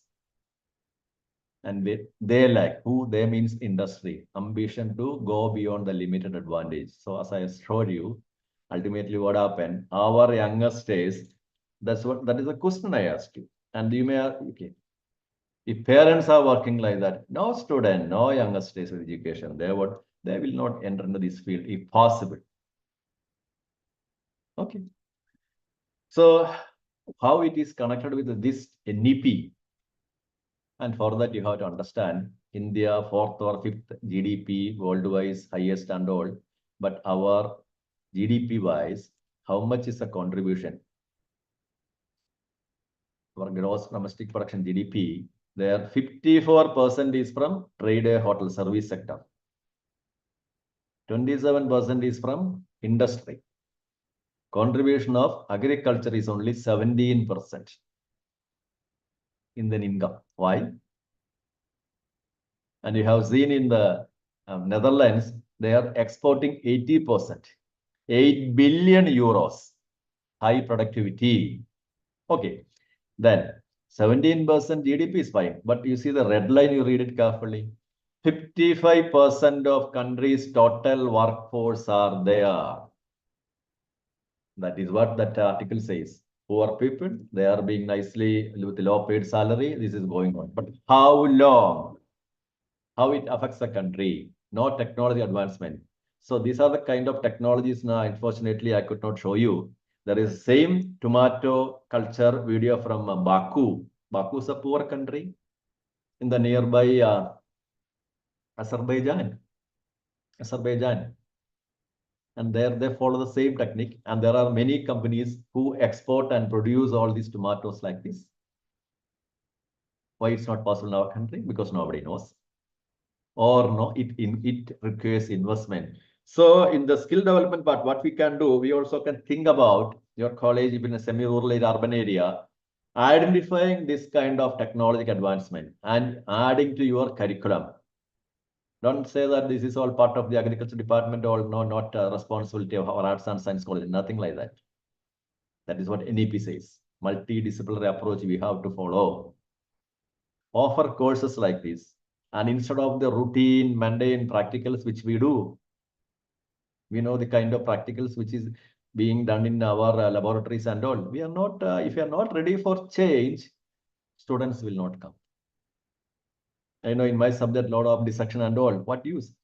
Now anyway, we are going AR and augmented reality, agreed. But do some useful coursework or practicals which will lead to training like this.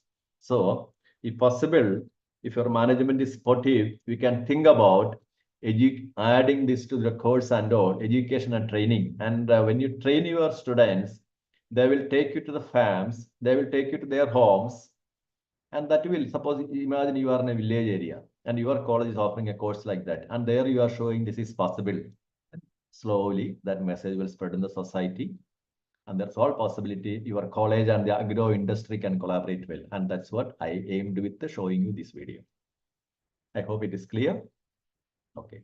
So adopting modern technology on campus forms in your campus and show them how automated machinery, efficient irrigation system, precision agriculture tool, then technology like drones for crop mark monitoring, sensors for soil, moisture and all, mobile app for farm management. See, these all are, each one is an opportunity.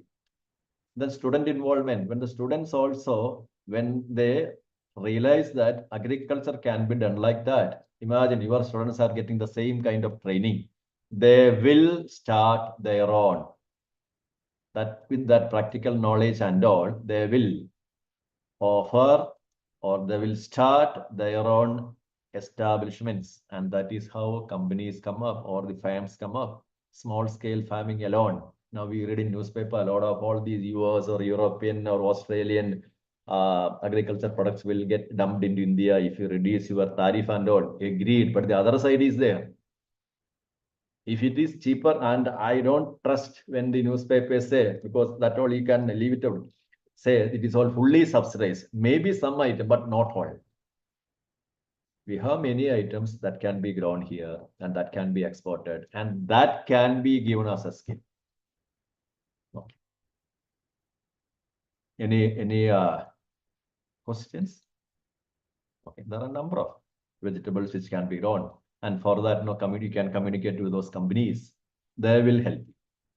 So how it helps the community? Local farmers benefit from access to knowledge, the sources. Otherwise, they will be victims of the cheating by private companies, private players. They will say greenhouse farming, that is impossible. Then after slowly, they will, after selling the farmers the costly items, they will pull out. And the farmers, once they lost money, they will never trust the farming again. Okay. And then we go to the next one. And this is another shocker for us. How many of us know that China is the electric vehicle? 53% of the world market is going to China. 53%. What is India's role? Electric vehicle battery. And all the electric vehicles sold in India during 2023, fuel cells from where? China. So they make money. That is why this article, it says electric vehicle colony of China, and that is what we are. One moment.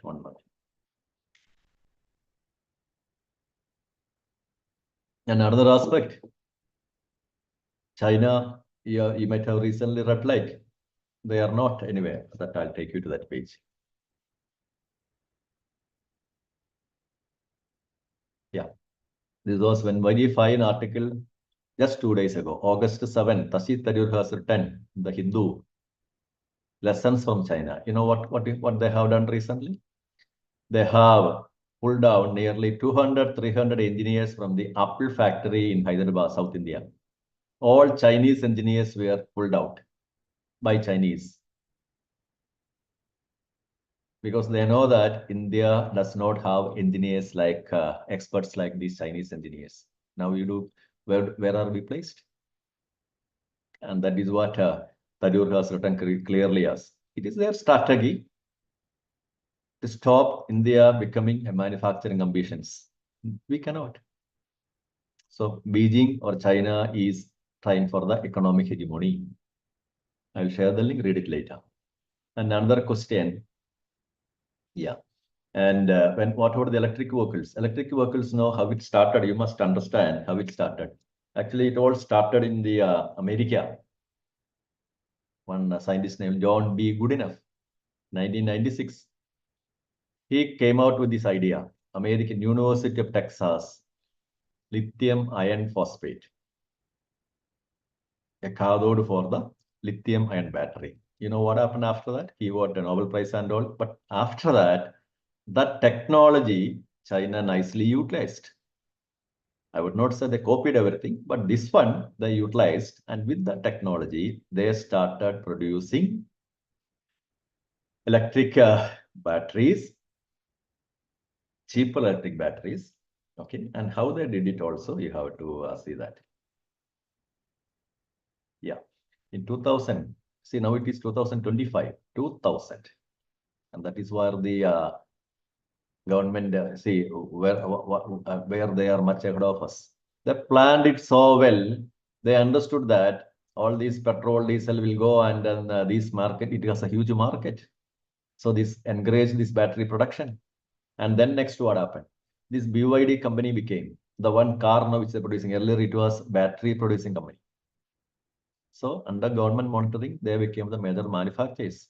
Then 2015, remember, that is a period when you are about 5-6 years now, we were complaining a lot about all these battery bursting, smartphones, and all these, what we call Huawei or all these, their batteries are not stable. It was bursting and energy was not, its charge is not remaining there. And that all they changed. Technological innovation. They have the skill. Energy density, lifespan of the battery, safety increased. That is 2015. And the next one, then some 2-3 years ago, people were complaining. This is not sustainable. Battery, once it exhausted, the cars, car batteries and all, it will be very costly. That also, they found a solution. Battery recycling technology, that's a skill. Sustainable, eco-friendly battery production from China.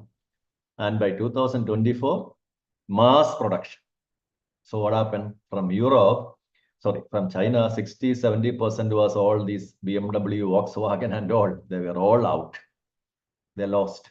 Tesla, the one which you showed there as all self-glorification by that Elon Musk and all, they also failed. They thought they will be the world leaders. Nothing.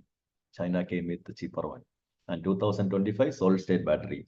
And this is what now we are seeing. Now we know the reason why this American movement by reciprocal tariff. America knows it. They cannot outbeat China. So that leads to the question for us. And there are other companies also, because all these are connected to patents also.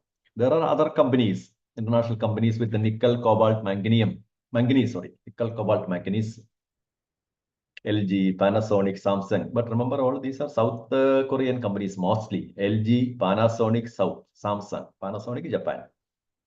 And on the other side, these new companies from China, BYD, CATL. Now, where are they? And my question, you just look at this diagram. We have 8.2 billion people in the world, 17% from India, 17% from China. And if you are, what to say, does that mean the people in this country, they are inefficient? Why we are lagging like this? And the GDP I showed you just 4 trillion. And this is a great concern for the government of India and for our also. For us also. If they are going rich, getting richer and richer, and India is not growing like that, as I have shown you, $20 trillion, $19 trillion. India is $4 trillion, 5 times ahead of us. What may happen in the future? GDP, this is what I said. GDP wise. And within another 5-10 years, America, they know it. This manufacturing country will become the number 1. Okay. Europeans know it. And what about our case? Okay. And then the next one. And what you see in this image, all these items, now this is on page from Amazon. All these items we buy from China. They see right in front of me my speaker, my webcam, my pen drive, and this particular screen, laptop, everything. This is all from this kind of. And they get money out of it. We have Make in India, but they have Make in China long ago, but it succeeded. And there is no way of failing. I would not say failing, but we are not unable to compete with them. And then another thing, you heard about DeepSeek, TikTok. This is all Chinese. And solar panel also. So how they could achieve it? And that is the key point of this session. Why they are so ahead of us? Because of the education system. Reforms in education system, and that lead to, NEP ultimately means, actually with NEP what's happening? We are bringing in vocational education system. Our VWOC system miserably, we failed. And the schools and all vocational education, nobody is interested. It was also a failure. But in China, you just see that they have what they followed. They have, just like us, degree, PG colleges are there, universities are there, and then they have vocational education track also. Or you say ITIs and polytechnics and skill-based careers. And then you read it carefully, 50% of Chinese students go into vocational training instead of general university degrees. That doesn't mean I'm telling the students to go for degrees. Anyway, let us our students come for our degrees, but we have to see that they are getting some skills. Otherwise, going to be a trouble. Number one. Number two, they have collaborations with the industries. India, what is the scene? In your area, your college, with what industry? We all, for the sake of NAC rating or something, some kind of collaboration, that's all. But the real collaboration doesn't mean that. Here you read it. Companies design the courses needed for the companies co-design courses to match real world industry needs. If you have a wine factory, I'm citing Nasik. If it is a Nasik region is known for the grapes and for the wine factories, then the institutions has to see, and the companies have to collaborate, and the institution companies collaborating, and you are offering courses which will produce youngsters who knows what exactly the agro industry needs. Or if you have a what we call a what am I? And here you have examples like Foxconn, that is Apple, Huawei, Xiaomi, BYD, all have training programs directly embedded in collaborations with vocational schools, industry academic partnerships. And next one, dual education, which China copied from Germany. Germany, they what happen? Students 50% of their time in factories. So whatever you teach, engineering or science or whatever might be that, students get the training. So the so-called job ready skill. Remember the second or first slide I said, World Economic Forum says our students are Indian students. We are not job ready. We will offer our own degree course. This is the reason. Number three, funding. Then you will say our government is not giving fund, or a state, maybe state, but central government has given funds, but where it went and all, better we forget it, because that is our old story. And when the fund comes to the college or the university, there are decisions will be made at various levels, and ultimately we end up buying something, but output will be less. But in China, being their system, maybe that may be their advantage. Less democratic, less social. Okay, so what happened? Strict rules are there. Money cannot be wasted. So now in future also we have to see vocational, our labs are getting good labs, AI robotic training centers, partnership with the companies, that is happening. Okay, next one. Next one is most important. In China, these are respected. How many of you can imagine sending, or myself sending my children for the ITI or polytechnic courses? ITI or polytechnic, not possible. Whereas in China, it's other way. Vocational careers are respected. In India, suppose someone of you send your son or daughter to a polytechnic or ITI college teacher, the kind of pressure you will, the student and your family get from all around. This is another reason. And next, what courses to be taught? And there the most of the courses, AI, robotics, automation in schools. And what we know we will do, we will teach them all theory. I know it will happen. We will say we have updated our syllabus with the AI, robotics, automation, and we may show some video, but it won't help. We require practical labs where all this can be done. Institution has to decide like that. Semiconductor fabrication, in today's paper also, a lot of factories are coming up. Youngsters are needed, and for that, they should study what is semiconductor industry requirements, and what is the kind of training required for the factories. They have to. Electric vehicles, India will be definitely, it will become by another 10-15 years, more electric vehicles will come. So that means a lot of jobs will be there. And battery technology, solar panels, and these are the places where jobs lies. No point in thinking the online. Then localized R&D, that's what you have seen in China.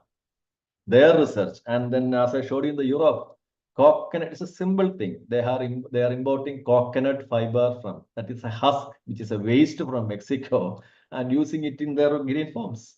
That is localized R&D, technology transfer. That's why I asked you, in Europe, what coconut and what coconut fiber? They get it from nearby country. And in countries like our place is waste. We don't think anything. That is what creativity. And then plants being grown in the LED light. Who thought about it? It is somebody's idea. That is what we call as the creativity. Okay. So private sector participation. Okay, this all no need to explain further. So regularly update our syllabus reforms. Factories and it's not only factories, agriculture and everywhere, skills are necessary. And you have seen that AI skills, artificial intelligence skills, how it can, automation in the that particular factory, tomato or capsicum producing factory, you have seen it. And Tesla. Then lifelong learning, forget about the old pattern. I did my PhD, MSc with that, hereafter no studies, that is not possible. It is going to be throughout the life, you have to update it. Otherwise, as I said, no, it will be disastrous for us. Okay, so that's the core point.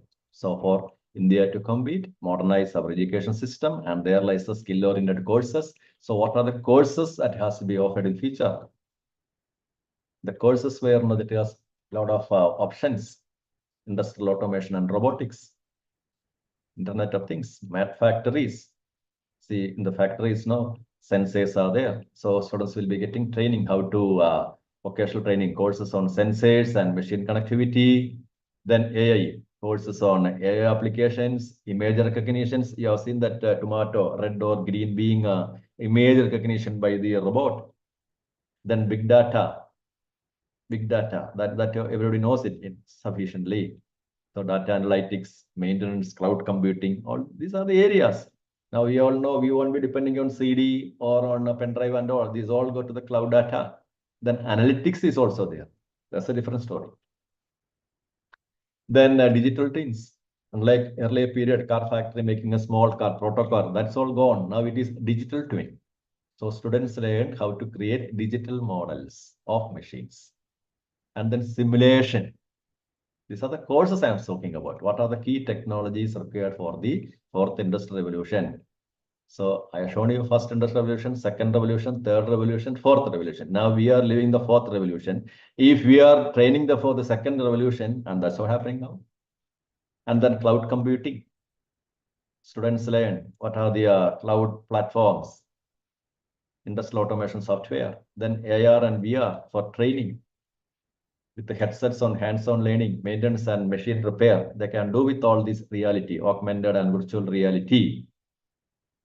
Training workers in industrial skills. So that's what we call industrial job ready. So this already we have seen. So I'm not repeating it. Fastest growing jobs, just to recollect, remind you. Fastest declining jobs. So if we continue in this line, ultimately, yeah. Then the core areas. Now where the future lies. And as I said in the beginning, yeah, we have all the subjects are there, but this is where the future lies. Solar energy research. China is the largest producer. There are some videos and you will be stunned to see nearly 50, 60, the entire, vast areas they have converted.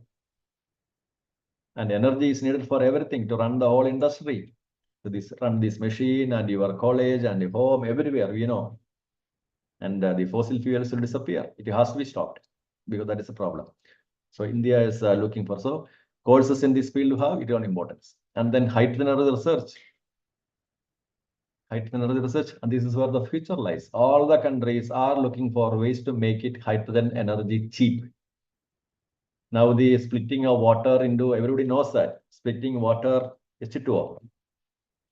Hydrogen and oxygen, that is electrolysis, but it is a costly technology. All countries are going for that. And there is other sort of hydrogen. And also hydrogen energy related courses have a great future. And India, yes, there are a lot of initiatives, green hydrogen mobility projects, green hydrogen. This is the producing from the water, collaborations. Okay. So I come to the next point. If you then you'll say, sir, this is all about chemistry, industry, all the science, everything. And this is one where we failed miserably. So I explained in between assignments and seminars. We kill the spirit of students by being not strict. Because actually with assignment seminar, what happened? Assignment seminar, you know how the students do that. Imagine a student is giving independently doing, he will get critical thinking, analytical capacity, writing skill. Now, instead of that, they will go to the Google or they will use some AI. And I used to ask them, how many with the AI, when you face the interview, what you can do? Copy paste culture. And what we do, we don't, because now many times teachers told me, sir, why should we get antagonism for the anger of students? Because my colleagues are now, they are all doing the same. I said, no, that you have to take it as an institution policy.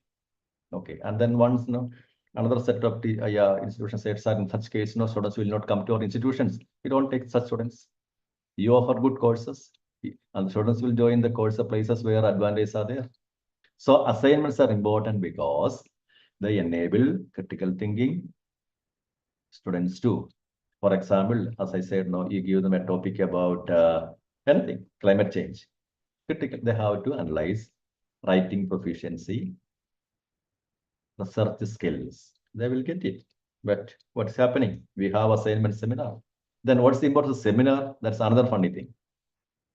30, 40 students, they will present it. But if they are doing it in the right spirit, they will get the public skill capacity.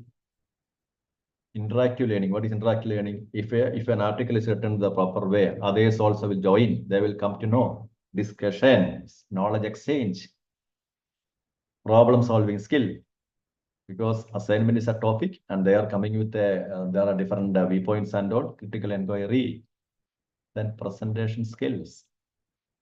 Okay. So skills students gain from seminars. We know it all. But what is happening there?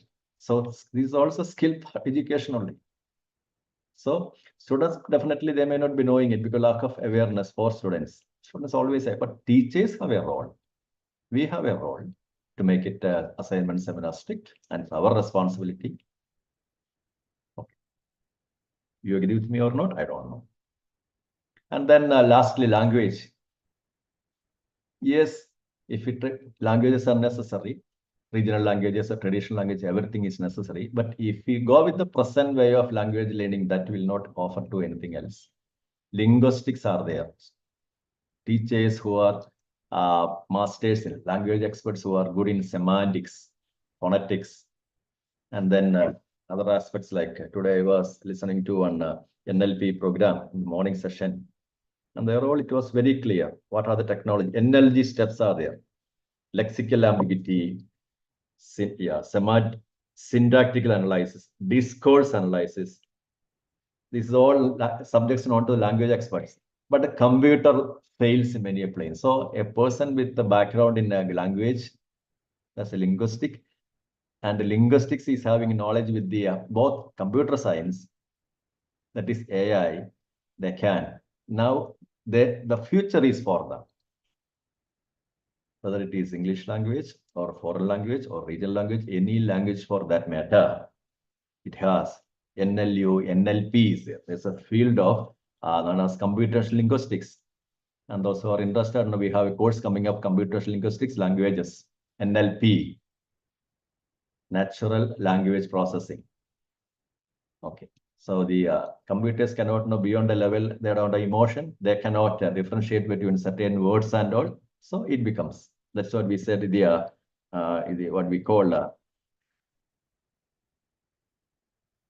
the analysis of analysis. I forgot the time. Anyway, so it has field. So mere the current field, then how it helps language discourse. Social media, we have seen that social media, whether you or me like it or not, everyone requires it. And the kind of language used in social media platform, that all. Explore what is the kind of language we used in the depending upon the attitude of society. And for that also, this NLP will help. There are a lot of options. And then, okay. Lexical I mentioned. Okay, then sentiment analysis, literature. System cannot do it. Okay. So that's about the NLP, text analysis, language modeling, sentiment analysis, all. So that's the core point of my presentation, my NEP. So I hope you have understood what exactly skill education. And when we say NEP, skill orientation, you have to decide what to be done in your college or your institution, how your syllabus. And I would say autonomous colleges are well placed. autonomous colleges. They have their own board of studies. They can find out what is the requirement. If you are an autonomous college, the industry or the locality, the local region, local agriculture, agro industry, what it needs. Based on that, you can revise. And with that expectation only, all these autonomous colleges and all it has to be given. But there are a lot of practical issues, administrative issues. But anyway, we have to fight for it. Okay. Then we go to the National Skills Qualification Framework, NSQF. What is this NSQF? You might have heard about it. Earlier, it was 10 skill levels were there. Now in the year 2023 onwards, now only 8 are there. Level 1 with some subdivisions in between. So when we say one person is level 1, level 2, level 8 means what? Level 8 means that person is having PhD. And he is, and PhD means it is not just a PhD for promotion or anything like that. That means he is a researcher, well experienced, he knows the strategies, he is a scientist. So a person with PhD, when he goes to some company, suppose some international company or national company is coming to India and they're looking for a professional. So he's expecting level 8 means a PhD fellow, he should be having mastery in the field, innovation capacity. At the same time, a person with the level 1 education means 5th class. Up to 5th class only he studied. And that fellow can be utilized as a helper or basic operator. And you will laugh at me, I know that. Here everyone is anyone, PhD fellow also helper. Basic, because unemployment is the reason. But otherwise, when the companies know, when they look for minimum qualifications, yeah, they will set like that. We employ only people with the 5th class and they can come for the level 1. Okay. And then normally in others are not welcomed because companies know that a person with level 8 or something coming here, given the opportunity, when the opportunity comes, we'll jump. And that is not good for the company. Anyway, that part is not here. Level 1. Then level 2, I'm jumping to level 3.5 and 4. Level 3.54 means a person with 11th standard and 12th standard education, I'm expecting, or the company, or company can expect, or sorry, he has the skills or competency of to work as a supervisor or a junior technician. That's all. And this many credits also. This is part of our education system. This is parallel with our education system. +1, +2. So he will be there. And our student, we are in colleges like, okay. So in colleges, what happened? UG first year and second year. UG first year means level 4.5. Suppose your student after UG first year, he is leaving. That means he can be employed as a not senior technician, some technician. UG second year also, he will be having, he has reached the 5 level 5 with credits in this range, 180 to 100. So he can be employed as a technician. But if he completes the degree, 3-year or 4-year degree, 3-year degree means he will be getting 5.5. 4-year degree means he reaches level 6 and he can be assistant manager or engineers like. Okay. And 6.5, PG 1-2 years. I remember this is actually the current level of PG is now 1-2 year means, yeah, honors means 4 year, then 5th year in a PG. So 5th year, 1 to 2 year PG. PG ends up in our college with 11, 6.5. Don't get confused here. PG engineering is 7. Engineering PG is 7. So that's what we call as it is known as the NSQF level, National Skills Qualification. That means that a student from India, when he comes out with the 11-1 qualification or 11-2 qualification, that means that he is fit for certain levels. He has the competency or the knowledge level, or he can be knowledge, skill, and aptitude to work for certain specific course. So when suppose he is going to a South African company, and there also the company can say Indian education level as per the Indian educational standards. This fellow is, if a person is with what we call +1, +2 education, he can be employed in that company at a supervisor level. So a global, what we call qualification determination is possible. So it helps them. So, okay. Then this already we mentioned, National Skills Qualification Framework, NSQF. So in NSQF also, that ultimately it is a framework, okay, collaboration with NCVT, UGC, NEP. So you know what is National Credit Framework. So credit framework means each course gives credit for learning and skills. If your institution is offering a particular course, how many credits, 1 credit, 2 credit, 3 credit, and there are certain norms are there, that's all. So that's all based on the national crime, but you cannot simply say, I am offering 5 credit course and all. Your institution has to follow the national credit framework. Then NCVT, same thing, but only thing, vocational education. Suppose your institution is offering a course in what we call leather tool making, sorry, not leather garment making. We have to follow NCVT's regulatory body is there, and the same theory, credit everything. Then NEP, we know what is NEP and all. So what is the ultimate aim of NEP? NEP enables students to have vocational education. And he has vertical and horizontal, that students can go out and they can leave the course and they can shift over to other courses. Okay, so and also the difference between arts and science and commerce, all the science arts, that is all over. Now a science student can come and study science, sorry, art students can come and study science. That is a freedom, but it should be related some way. Sorry. Then this one I'm leaving because I'll share with you. Interdisciplinary approach, a mindset change that we need. And then formal education, non-formal, informal education. And that is what we call as recognition of prior learning. To understand that, I'll take you to some images. Yeah, and this is a very famous institution here in Kerala, in a rural village. And there, when you are all, it is a tourist destination also, people will be visiting this arts and craft center. And they will be seeing the local people. They are all from the nearby villages. They are experts in from coconut fiber, how ornaments are made, paintings are made, and another one. And from this is from another material, what we call as a kind of plant. Yeah, and they are this is all. This is from a certain grass plant, and these mats are made. Okay, so but they lack UG, PG, +2, nothing at all. But they are experts in this field. So this institution, the colleges nearby, they can offer. Or another example, now some of maybe experts in clay arts, pottery, which you have learned from your family or friends, not from colleges. A carpenter, electrician, no formal degree. But even if you have a formal degree, imagine you are an expert in pottery and how to offer your course. And if there are potters and pottery is in huge demand in your region, how to help such community. And that is where this RPM, recognition of prior learning, helps. So not attending colleges and all, they may be 5th standard education only, how to provide them certificate. And for that, your institution can decide that why conducting some testers, practical test interview is simple thing. See, for example, you want to give a clay arts, a certificate course is there. So how to assess them? And then you have to assess what is the practical test, what's the interview, or based on portfolio, you can give them some practical like that, and you can assess them, provide them a certificate.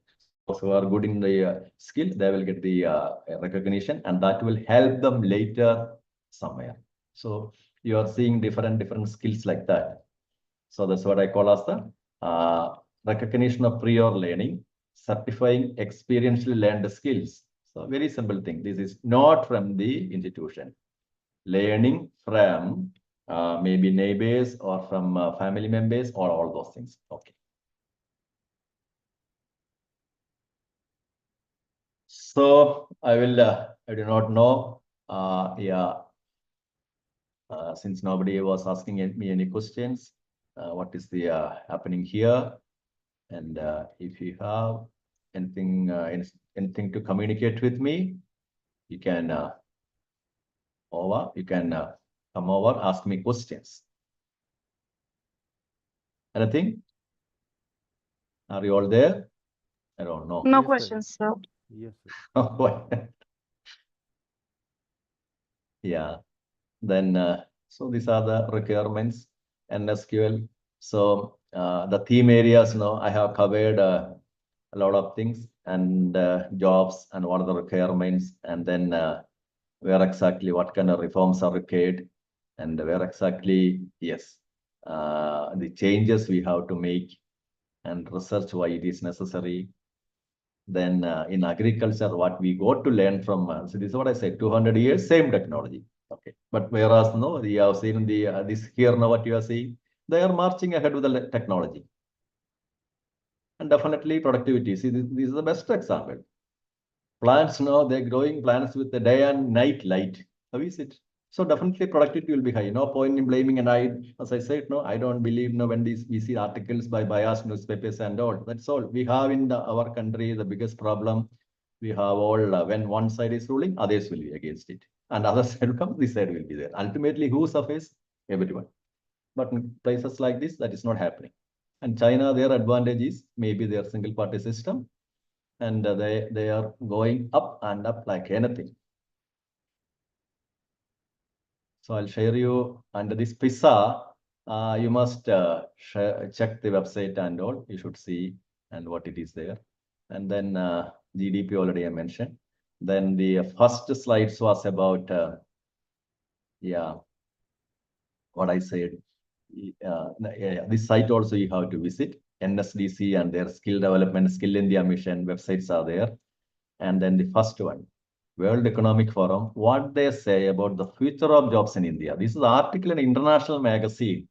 And you refer the other pages also. They have very good articles about various fields, AI or all the latest development. Okay. So thank you very much, whoever have been there and personally listening to me for nearly 3 hours. I hope, and the videos and I'll share with the course coordinator. Course coordinator here. Yes, sir. Yeah. Good evening, sir. Yeah, I have to share the PDF now. I will send to you. Yeah, it's okay. Sure, sir. We sincerely appreciate your and acknowledge the valuable contribution in delivering an insightful session on skill development in this NEP orientation and sensitization program.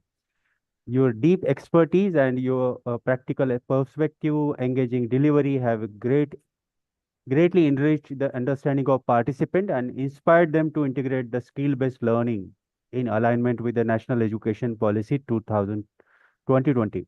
So your guidance will undoubtedly help educators in fostering the competency, employability, and holistic development among the learners. We are truly grateful for your time, effort, and commitment to advancing the cause of quality education. Thank you. Thank you so much, sir. Yeah, sir, thank you very much. No, and with whom I have to share the PowerPoint? Shall I give? Yeah. He will mail to you, sir. You Yeah. can respond to the mail. Thank Can you. you give? Yeah, you please mail to me or give me your email, sorry, mobile number, then I will give to there. Yeah, Okay? sure. I will mail to you. Thank you, sir. Okay. Thank you. Yeah. Okay, thank you, thank you. Thank you.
Good evening to everyone present here. Am I audible?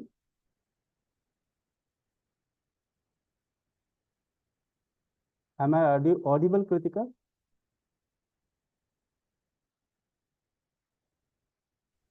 Yes, sir. Okay. So this is the time to vote of thanks, as this was the last session. Good evening to everyone present here. Myself, Rajesh Sambe, Professor and Director IQAC and the course coordinator of this 8 days NEP orientation and sensitization program. Feel truly honored to deliver the vote of thanks on this occasion. First and foremost, I express my heartfelt gratitude to Honorable Vice Chancellor Dr. Milind Barhate for providing us this opportunity and sponsoring this important program. I extend my sincere thanks to Honorable Director of UGC MMTTC Sant Garge Baba Amravati University, Professor Dr. Mohammad Atik, for accepting our request and gifting us such eminent experts for this program. Many thanks, sir, for your valuable support. I also wish to thank our management and Honorable Principal Dr. Ramchandra Tatwawadi, sir, for their consistent encouragement and great support in organizing this program. A special word of appreciation goes to Mr. Ankit Thakur for his excellent coordination and timely assistance at every stage of the event. My sincere thanks to all the participants for their active involvement, enthusiasm, and contribution throughout these 8 days. Last, but certainly not the least, I am deeply grateful to my entire team, Dr. Aditya Bakshi, Dr. Milind Lapshitwar, Ms. Kritika Hemnani, Ms. Sonal Zache, Ms. Dipali Sananse, Mr. Vijay Ganorkar, Professor Ms. Akshada Dakde, and Mr. Bhushan Naskari for their hard work, dedication, and teamwork that made this program a grand success. Once again, my heartfelt thanks to everyone who has contributed to making this event meaningful and memorable. Thank you. Thank you so much.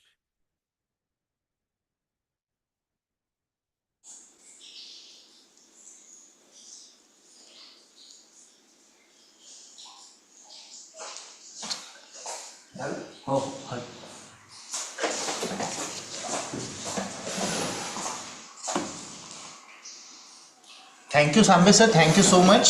Thank you, sir. And, Thank you. Lastly, I would like to provide some instructions to the participants. See, friends, as you know that we have today, with this session, we have completed this NEP orientation and sensitization program that we went towards the sensitization of faculties in the higher education towards the adoption of this national education policy. So I think all the participants have been participated actively. First of all, the feedback of the program. Participant, whenever you have login from your using credentials, so there will be a tab of feedback. What you have to do, you have to log in your MMTTC account, and then